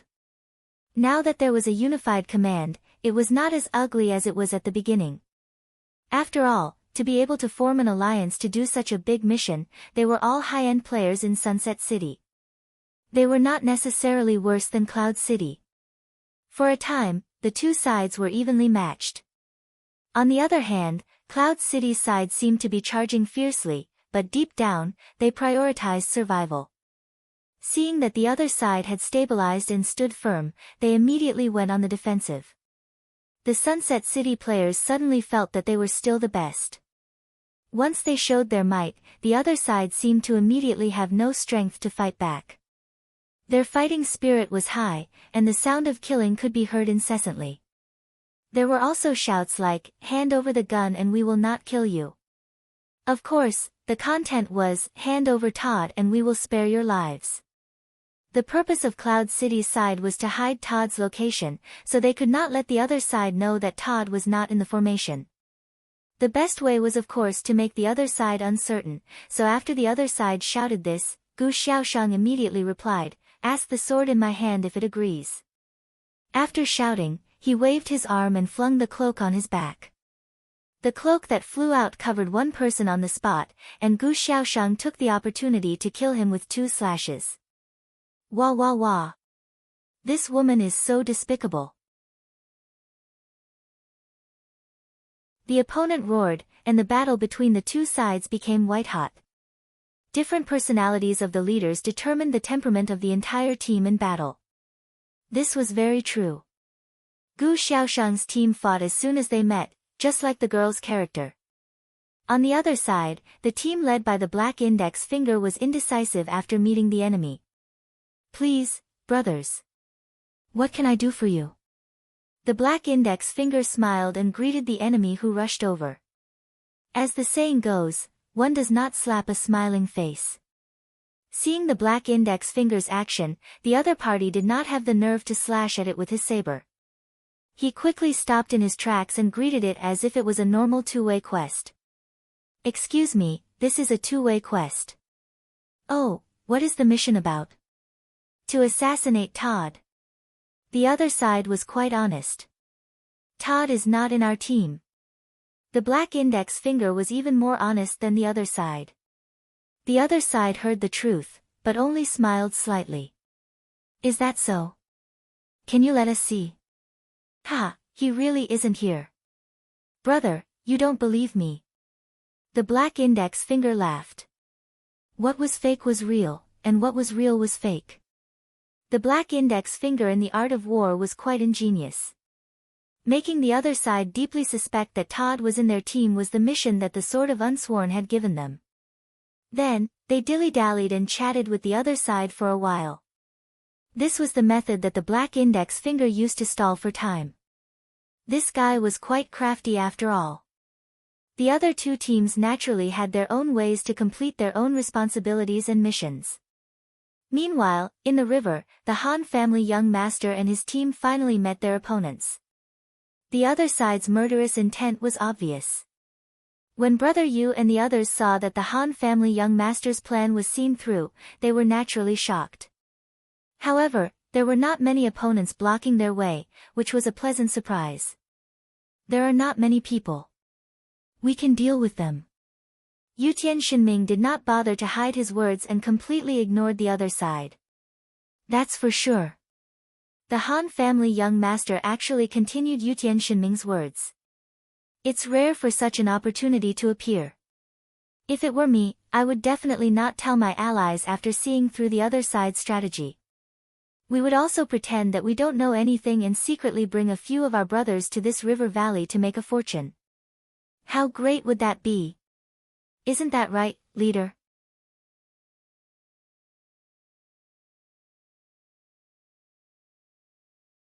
Chapter 376. After hearing the Han family young master's words, the newcomer was shocked. He didn't expect the other party to completely see through his thoughts. Indeed, when he saw the players from cloud computing enter the valley and then appear in 4 teams, he immediately guessed that it was a diversion tactic. The 4 teams that appeared on the map were just to attract attention. The real team escorting Todd must still be in the valley. He was a citizen of Sunset City, so he knew where the valley led. The dried-up river that ran through Sunset City had been turned into a commercial street by the players. Although it was impossible to enter the city from the outside due to the iron gate under the city wall, it was only a few steps away from the city gate if one climbed out of the river and climbed out of the river. Going through the valley was indeed a hidden, safe, and efficient choice. After making this judgment, just as the Han family young master had expected, he immediately became selfish. Seeing that the other mercenary group leaders didn't seem to have any suspicions, he immediately divided his people into 4 teams and secretly led them down to the valley. Then, he secretly left a dozen people and led them down to the valley. Along the way, he waited for the other party to come face to face. From the 4 teams that appeared, it was impossible to see that the other party's numbers had decreased. From this, he concluded that the other party definitely didn't have many people in the valley. However, the dozen people he brought might not be much of an advantage, but this was already the limit. His mercenary group had a total of 100 people, and losing a dozen people was already considered conspicuous. Moreover, as the leader of the group, he wasn't in the group. Who knew when he would be noticed? However, in the face of profit, he decided to take the risk and brought a dozen people on this trip. It was a worthwhile trip. When they met the other party and saw that they didn't have as many people as they did, this guy was still happy. In the end, Imperial Heaven Divine Ming had already treated them like small dishes, and then, the young master of the Han family had completely seen through his intentions, causing him to be shocked. Since the other party could think of this step, they were probably prepared for this kind of situation. The other party had a total of 7 people. Among them, there was a haggard person in ragged clothes. Although he had stopped with the others, he didn't react to the ill-intentioned people blocking his way. This was undoubtedly the NPC they were escorting, Todd. He didn't say much and immediately waved his hand to call for an attack. Anyway, the goal of the mission was to assassinate Todd. They had to get rid of the target at all costs, and the rest could be discussed later. The leader had already made up his mind. Without saying a word, you came up to fight. Young man, you have a bright future. As he praised, the Han family young master had already stepped in front of Todd and used his body as cover. He raised his staff, ready to cast a healing spell at any time. On the other side, Sword Demon, Unscathed in Battle, Yutian Shinming, and Drifting, were all experts with rich battle experience. They were ready to fight as soon as they saw their opponents. At this moment, when they saw their leader wave his hand, it was as if they were listening to orders, and they were one step faster than the other party. The arrow whistled. Yutian Shinming's arrow was the fastest. At such a close distance, no one could dodge it unless they were ridiculously skilled. The mage, who was about to cast a spell under the leader's order, was hit in the head by the arrow and disappeared. Not good. The leader was already complaining in his heart. An expert would know when he stretched out his hand. This saying was very suitable in online games. The other party killed one person with one shot. Just this high damage alone showed the level of the archer's equipment and skills. However, the archer's performance wasn't over yet. After releasing the arrow, he stuffed the bow into his pocket. When he came out again, he had already changed his bow. The bow was knocked, and the bowstring was loosened. So. This time, 2 consecutive arrows were released. The 2 arrows flew out like meteors chasing after the moon. Their speed was much faster than that of an ordinary archer's double arrow. And Yutian Shinming was bullying a mage. How could he dodge this attack? When the 2 arrows were nailed into his chest, the mage had already finished chanting the summoning spell. However, the last word was changed to fuck, and then disappeared. The leader couldn't help but tremble. He had thought that although there weren't many players escorting Todd, they would definitely be elites. However, he didn't expect them to be this strong. In the blink of an eye, the 2 mages in his formation were dead. This wasn't the end. The warrior on his side used charge. He wanted to knock the priest away and then kill Todd with a whirlwind. In the end, the enemy warrior took a step forward and used the exact same charge. The result was tragic. The 2 charges collided. The result was that the warrior on his side was knocked far away. The enemy calmly stood in place. He waved his hand and snapped his fingers. Without turning his head, he said, "Return." In the end, the Han family young master poked Unscathed in Battle's waist with his staff. "Move, you're blocking my view." They still have time to joke around while fighting. It seems like we're really a piece of cake for them. The leader was already discouraged. As for the archers in their formation, they were originally prepared to attack the opposing mage like Imperial Divine him. However, before they could even release their arrows, the opposing mage waved his hand and chanted. Everyone began to rub their eyes. Did they see it wrong? Why did 4 of them suddenly appear in the same row? Shadow clone technique? Some Naruto fans screamed. 1,000 layers of flames. The 4 mages raised their staffs at the same time. Everyone didn't know what to do. Although they were sure that the spells released by the virtual images would be very weak, the problem was, who knew which was real and which was fake? If they didn't know, how were they supposed to dodge? Looking at the direction that the 4 mages pointed at, everyone was in danger of being attacked. Therefore, everyone started to run for their lives, trying to rush out of this area. Tears streamed down the leader's cheeks as he ran. What was going on? They were the ones who wanted to take the initiative to attack. In the end, apart from being sent flying by the enemy's charge, they didn't even have a chance to launch a complete attack. A large expanse of flames had already blossomed in the center of the river valley. Quite a few players had been burned, but the phantom magic attack didn't take any damage, so a total of 2 people had been unlucky. One of them died on the spot, while the other one had a lot of HP. Although he was burned, he still managed to escape the sea of fire. However, the battle was very intense. There was no time for him to breathe. Unscathed in battle had already rushed over and waited for him. He swung his sword with both hands and knocked him back into the sea of fire like he was hitting a baseball. On the other side, Drifting raised his staff and chanted, "Heavenly Fire Wheel." At least the 1,000 layers of flames couldn't be seen in the ground. After he chanted, "Heavenly Fire Wheel," 4 red fire wheels appeared in the sky. The players were under a lot of pressure. They didn't even have time to stabilize themselves before they ran again.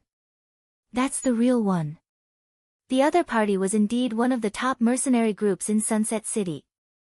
Someone had already determined which one was Drifting's real one from the 4,000 layers of flames. The thief dashed out of the range of the Heaven's Descent flame wheel and headed straight for Drifting. However, he didn't expect to be ambushed midway. Sword Ghost, who had been stealthed since the beginning of the battle, suddenly appeared at this moment and caught up with the thief. Sword Ghost swept past him like a gust of wind and stabbed him in the back. While the thief was jumping up and down, Sword Ghost had already finished him off with 2 more slashes. Han family young master and brother Yu stood calmly in the middle, protecting Todd and buffing everyone. Unscathed in battle killed 2 more people with a whirlwind slash and called brother Yu over to entertain him. "Brother Yu, do you want to come over and have some fun?" But brother Yu was a good comrade. He was always cautious.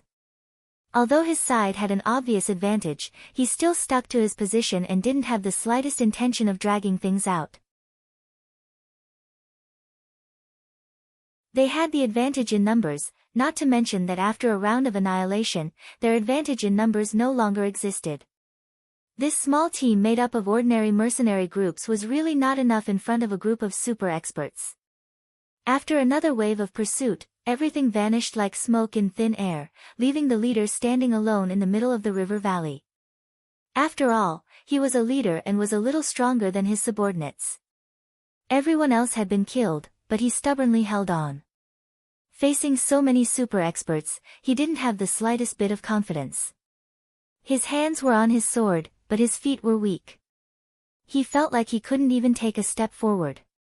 "These guys are too scary," he thought. From the time the 2 sides came into contact and he gave the order to attack, only 2 minutes had passed and his side had been completely annihilated. He was the only one left. Wasn't life or death just a matter of 2 seconds? What made him even more miserable was that his companions, who had already died, sent him a message saying that he had dropped a level. What was going on? Didn't a 2-way quest not drop a level and only a portion of the experience? The leader had already realized that the risk this time was a little too big. This guy, how should I deal with him? Seeing that his opponent was as haggard as a candle in the wind, he could probably kill him with a tracking arrow. Yutian Shinming wasn't in a hurry to kill him. He turned around and asked the Han family young master to see if he had any other ideas. "Let me ask you something." The Han family young master walked up. The opponent looked at the Han family young master with a calm expression. After all, this was a game. Although their lives were in the hands of others, they could always start over if they died. Most people still had a backbone and wouldn't easily surrender. "Are the 100 Battles mercenary group with you guys?" The Han family young master asked. "Them? How could they be with us?" The opponent replied. "Oh, I understand." The Han family young master nodded his head. "How should I deal with him?" Yutian Shinming asked again. In the movies, after asking this question, they would righteously let the opponent go to show their nobility. "Kill him.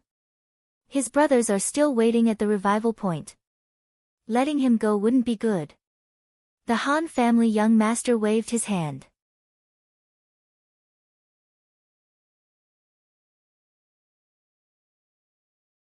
Chapter 377. Hearing Han family young master's words, that guy sighed and didn't bother to resist anymore. He stretched his neck and closed his eyes, waiting for his death. Yutian Shinming didn't hold back either. He released the tracking arrow that he had prepared earlier. The white arrow drilled into that person's body, and that person immediately turned into a white light and returned to the city. 2 minutes to end a hearty battle. This group of experts couldn't help but feel a little proud. Unscathed in battle put the sword back into his pocket and was about to brag, but Han family young master already said with a serious expression, "Don't talk nonsense. Let's hurry. The 100 Battles mercenary group isn't with them." "What's going on?" Brother Yu walked while feeling puzzled. "What's so strange about that? A mercenary group like the 100 Battles mercenary group can even suppress a guild. Why would they cooperate with others?" Han family young master said indifferently. "You already thought of that?" Brother Yu said. "Of course." Han family young master said. "If 100 Lives Jingluan saw through our plan and brought people here." Brother Yu felt a chill. The 100 Battles mercenary group didn't cooperate with other mercenary groups. This meant that if he found out about this plan, he could bring all of his people to Malaya Valley to intercept them. Everyone in that mercenary group seemed to know martial arts. Just a few of them would be hard to deal with. If there were 100 of them, even if they were all top experts, they would probably die here. Han family young master smiled disapprovingly. Level and IQ are two different things. I think he doesn't have the brains to see through our plan. Why? Brother, you didn't understand. He even sent 5 people to block the road to show you our skills. Is this something a person with brains would do? If he had the time, he could just come here and finish the mission. Han family young master snorted at 100 Lives Jingluan's actions. That guy has been killed by us. I don't know what he will do. Brother, you began to worry. He will come again. Han family young master said with certainty. The last time he came, he suffered a great loss. This time he will surely inform all his companions. Brother, you said. Don't worry, he won't. Why? Just because he suffered a great loss, all the more he won't. From the very beginning, he had wanted to take the reward for himself. Now that he had paid the price for it, in order to make up for his loss, he was more eager to take the mission for himself. Although we are strong, there are only 6 of us in total. He must think that as long as he finds more people, he will be able to eliminate 6 experts. Therefore, he will do it alone. Han family young master said confidently. Makes sense. Brother, you nodded. There's another more important reason. He wants to keep it to himself. He can't let his allies know. Han family young master said. How would his allies know about this? Unscathed in battle listened to the 2 of them and interrupted. How would he be stupid enough to tell his allies that he had already fought with us, but he didn't win, so he went to find them? Han family young master looked at Unscathed in battle. He won't be stupid enough to say it himself. But when he brings his allies over, will you be stupid enough to say nothing? Unscathed in battle was startled. So he's afraid that we will say. Han family young master rolled his eyes. Even if we are outsiders, this kind of thing is too sensitive. Moreover, they are only temporary allies. I'm afraid there's no trust between them. If that's the case, then this guy's situation is a bit awkward. Brother, you said. People who think they're smart won't have a good ending. If he had informed everyone of his discovery earlier, he wouldn't be in so much trouble. Han family young master said coldly. What should we do now? To be honest, no one cared about that guy's situation. Everyone was just analyzing his situation and making their own moves. He already knows our strength. If he brings more people, it will be hard for us to deal with them. So we have to change our route. Han family young master said. How? Yutian Shinming was very sensitive when he heard about changing routes. He was afraid that he would get lost. There's a fork in the river valley. One side leads to Sunset City, and the other side leads to a dead end. We'll take the dead end. Han family young master took out his binoculars and looked ahead. It's not far. Let's hurry. Dead end? So unlucky. Unscathed in battle mumbled. Then you stay here. Let's see if you die first or if we die first. Han family young master said. Unscathed in battle didn't say anything. He strode to the front. Everything is under your control. Brother, you sighed. Han family young master smiled and didn't say anything else. He followed unscathed in battle's footsteps. Brother, you are a master. After listening to the analysis of the young master of the Han family, Drifting expressed his admiration. The group continued forward. Not long after, they saw the fork that Han family young master had mentioned. Han family young master pointed and everyone walked to the left. Behind them, Jian Nanyu and the others walked above the river valley for a long time, but they still didn't find any traces of the other party. In terms of movement speed, the two teams were a combination of multiple professions, so their overall speed was almost the same. It would be difficult to catch up from behind. However, Jian Nanyu was sure that the other party would encounter enemies along the way and waste some time, so he was confident that he could catch up. He didn't expect to see no one after walking so far. Don't tell me they didn't leave anyone in the river valley. The sorcerer in the group of 7 doubted Jian Nanyu's judgment. Let's go. The archer named Glue pointed and said, Look, there are footprints in the river valley. The others didn't have eagle eyes, so they couldn't see it. Jian Nanyu waved his hand and everyone jumped into the river valley. The valley was not covered with yellow sand and footprints, but Glue pointed at a few places, and they could clearly see the footprints of people who had passed by. Someone did go there not long ago. The sorcerer squatted down and looked at the footprints carefully. After confirming that they weren't carved on the ground by the system, he said with certainty. For things like footprints, the system would refresh them from time to time. The only possibility that there were footprints was that someone had just walked there not long ago. They haven't encountered any enemies yet. Jian Nanyu was confused. He felt that if they encountered enemies, they wouldn't have been unable to see them until now. Everyone looked at Jian Nanyu. If the other party didn't encounter any enemies at all, then their plan to take advantage of the situation would be in vain. Let's walk forward and see. Everyone talk in the channel, Jian Nanyu said. He was worried that the other party was nearby and would notice them after hearing their conversation. Everyone nodded their heads. The group of people carefully moved forward along the river. The river valley had twists and turns. It was impossible to see to the end. In short, there was no one within their line of sight. The 7 of them walked along the way. When they encountered a sharp turn, they would first poke their heads out to observe. They didn't find anything along the way. Even Jian Nanyu began to doubt his own judgment. Suddenly, the sorcerer in the formation sent a message in the channel, Quick, look here. What's going on? Everyone was talking in the channel, but their expressions were very lively and their eyes were communicating with each other. The river valley was silent. The scene was slightly strange. Someone fought here. The sorcerer looked at the soil on the ground again. Jian Nanyu walked over and patted his shoulder, indicating for him to continue. This circle. The sorcerer sent a message in the channel while gesturing with his hands. It was very awkward, but he still insisted on saying, This is the mark of a firewall falling from the sky. Is that so? The other 6 frowned. They couldn't see anything. Trust my judgment.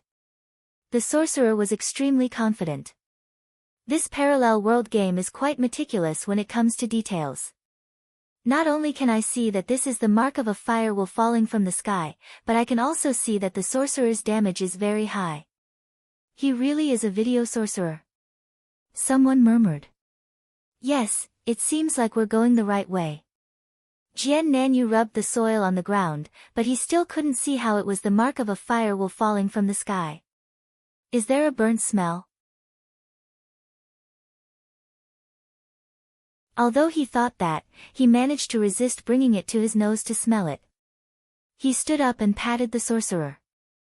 Burning Robe is indeed an expert in fire spells. Humph, there are two main paths for sorcerers, lightning and water. They actually abandoned the fire element just like that. That's ridiculous. The sorcerer's full name was Burning Robe. He was a die-hard fan of fire spells. He had always been indignant that sorcerers started with fire spells and branched off into lightning and water spells. Look at this rock. At this time, another rogue called out to the others. Everyone hurried over. The rogue touched the few slash marks on the rock. This looks like it was made by a warrior's whirlwind slash, right? Jian Nanyu was a warrior, so he was naturally an expert. He came over to touch the rock, but he didn't dare to make a rash conclusion. However, when he lowered his head, he saw some scattered pieces under the rock. He picked them up and looked at them. He nodded and said, no matter what skill it was, it should have been made not long ago. So, they've already encountered the enemy, someone said. And they've already taken care of the enemy, another said. That's a bit too fast. We've been chasing them closely. Jian Nanyu calculated the distance between them at the beginning. They actually took care of the enemy without us knowing anything. This battle lasted less than 3 minutes. Everyone was silent. If it was a one-on-one battle, 3 minutes was considered a long time. However, in a team battle, all the classes cooperated with each other. The clerics healed each other and helped each other. If the battle ended in 3 minutes, it meant that it was an overwhelming massacre. The enemy barely resisted before vanishing. As expected of an expert, Glue sighed. Or maybe it's because the enemy is too weak. The rogue was still somewhat unconvinced. There's no point in talking. Let's continue chasing. Although these guys won, their plan was also exposed. Their opponents would definitely gather more people. Our plan isn't outdated yet, Jian Nanyu said.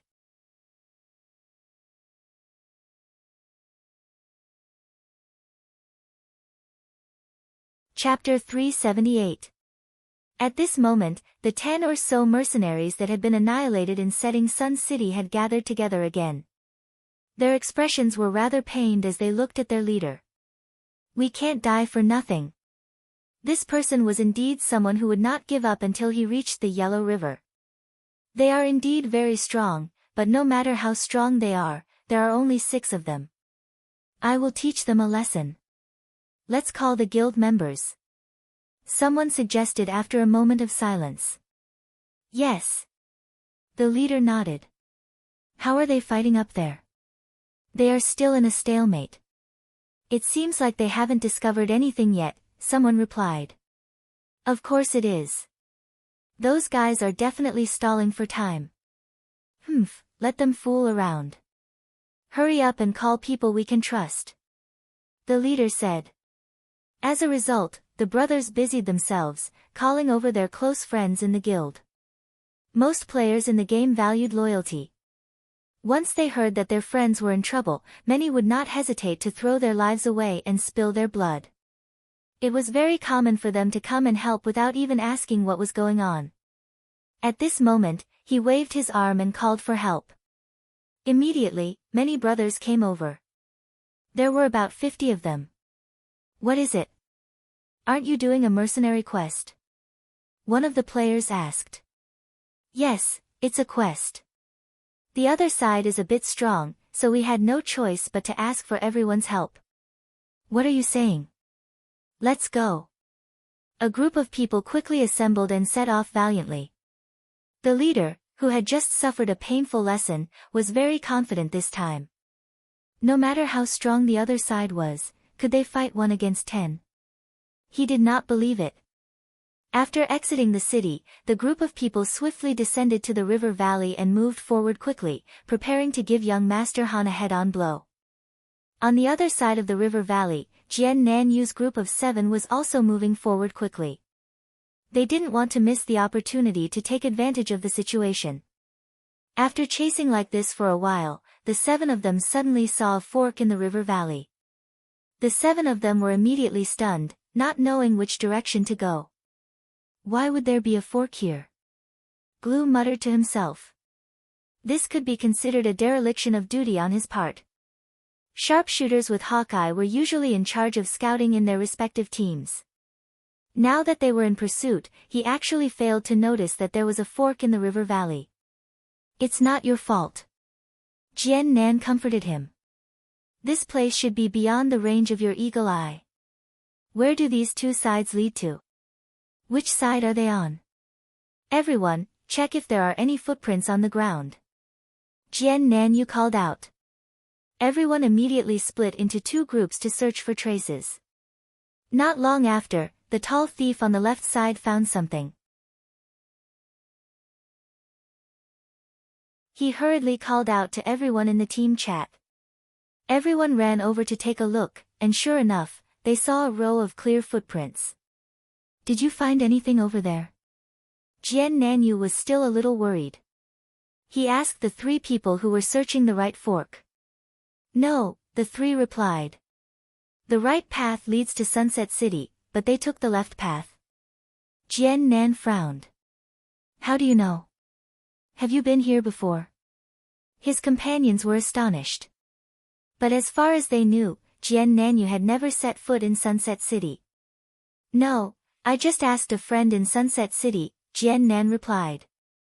Where does the left path lead to? Someone asked. A dead end, Jian Nanyu replied.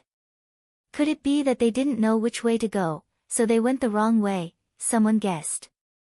No, Jian Nanyu shook his head. Jian Nan shook his head. The right leads to Sunset City, so if the people of Sunset City come to block them again, they will definitely come from that path.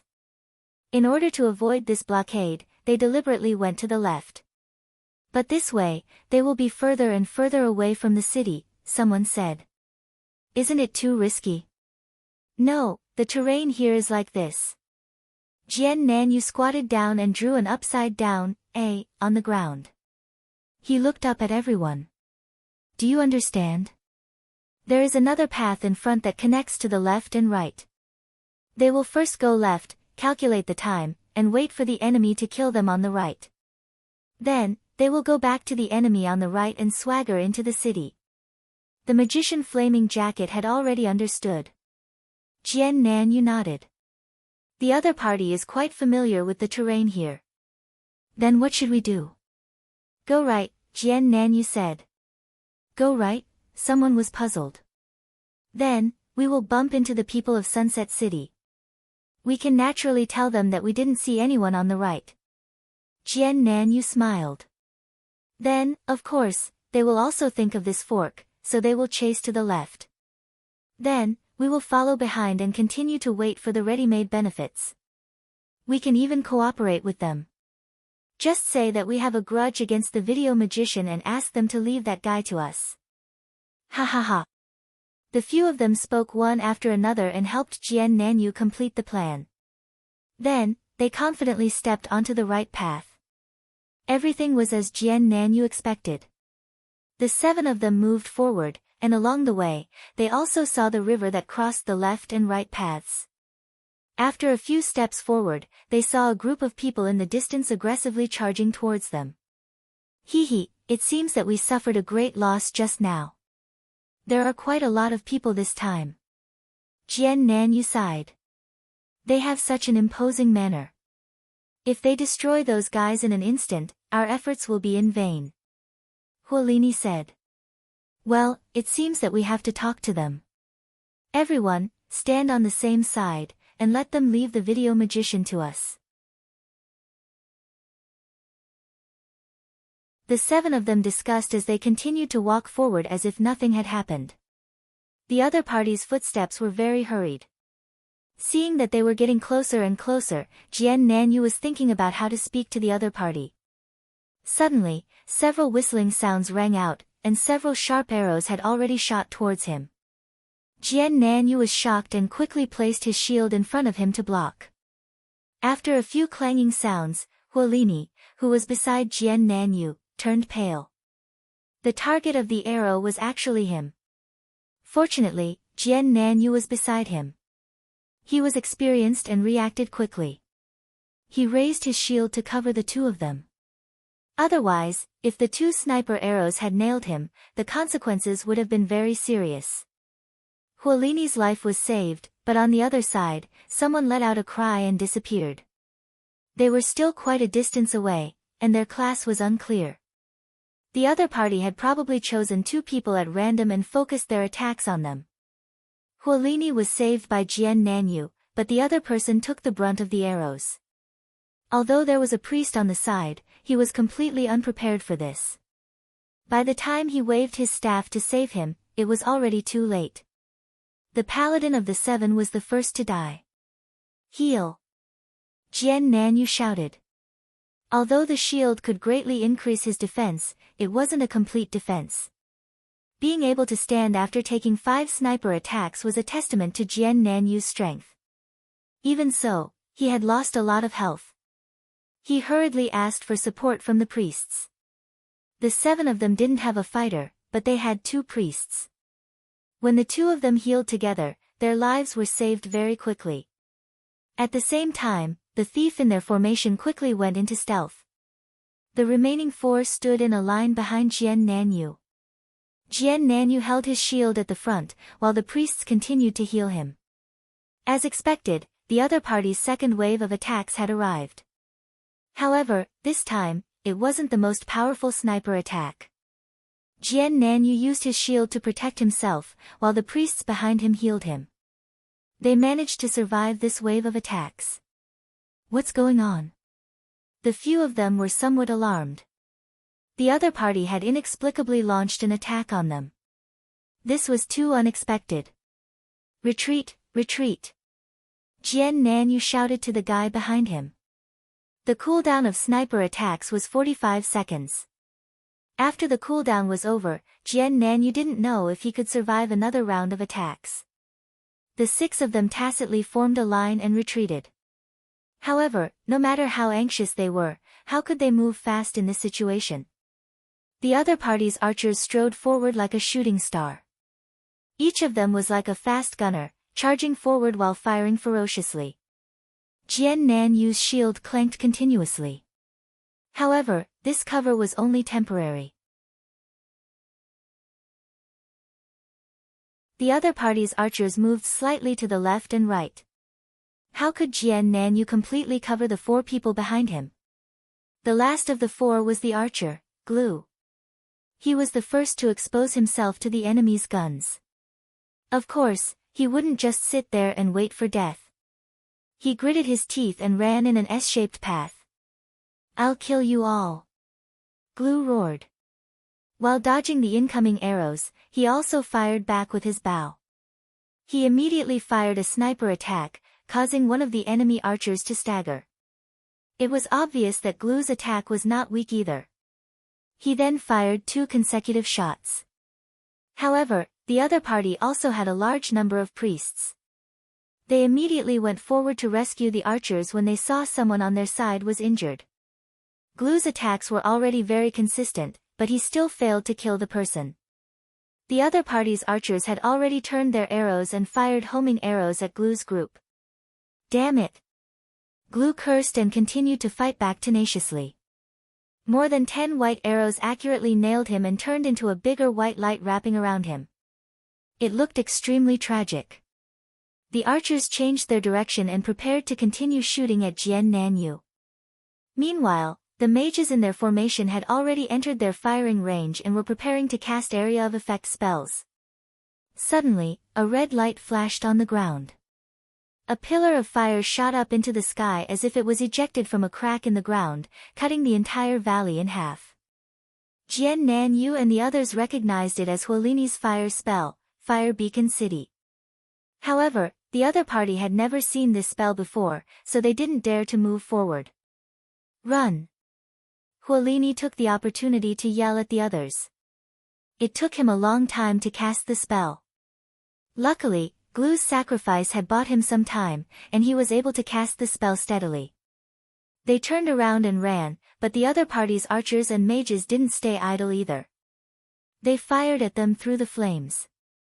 Jian Nanyu hurriedly waved his shield to cover for the others, but he failed to take care of them properly in the panic. One of the priests was still killed by the random attacks. Turn to the fork. Jian Nanyu yelled anxiously. There was a river in front of them. Huolini turned around and took the lead, followed by Jian Nanyu and another priest. Where's Blackwater? Huolini yelled. Blackwater was the name of the tall thief. He can go under cover. He should be able to escape, Jian Nanyu answered. The three of them didn't stop moving. What the hell is going on? Did they mistake me for someone else? Huolini yelled. Mistake me for someone else? Jian Nanyu immediately felt a chill down his spine. You're tuning in to the Blissful Bookshelf YouTube channel. We're so grateful for your support, and don't forget to subscribe to join us on this incredible journey through captivating stories. Your generosity through donations truly makes a world of difference, as it's the primary source of revenue that allows me to expand and enhance this channel for you. Thank you from the bottom of my heart for being a part of this adventure.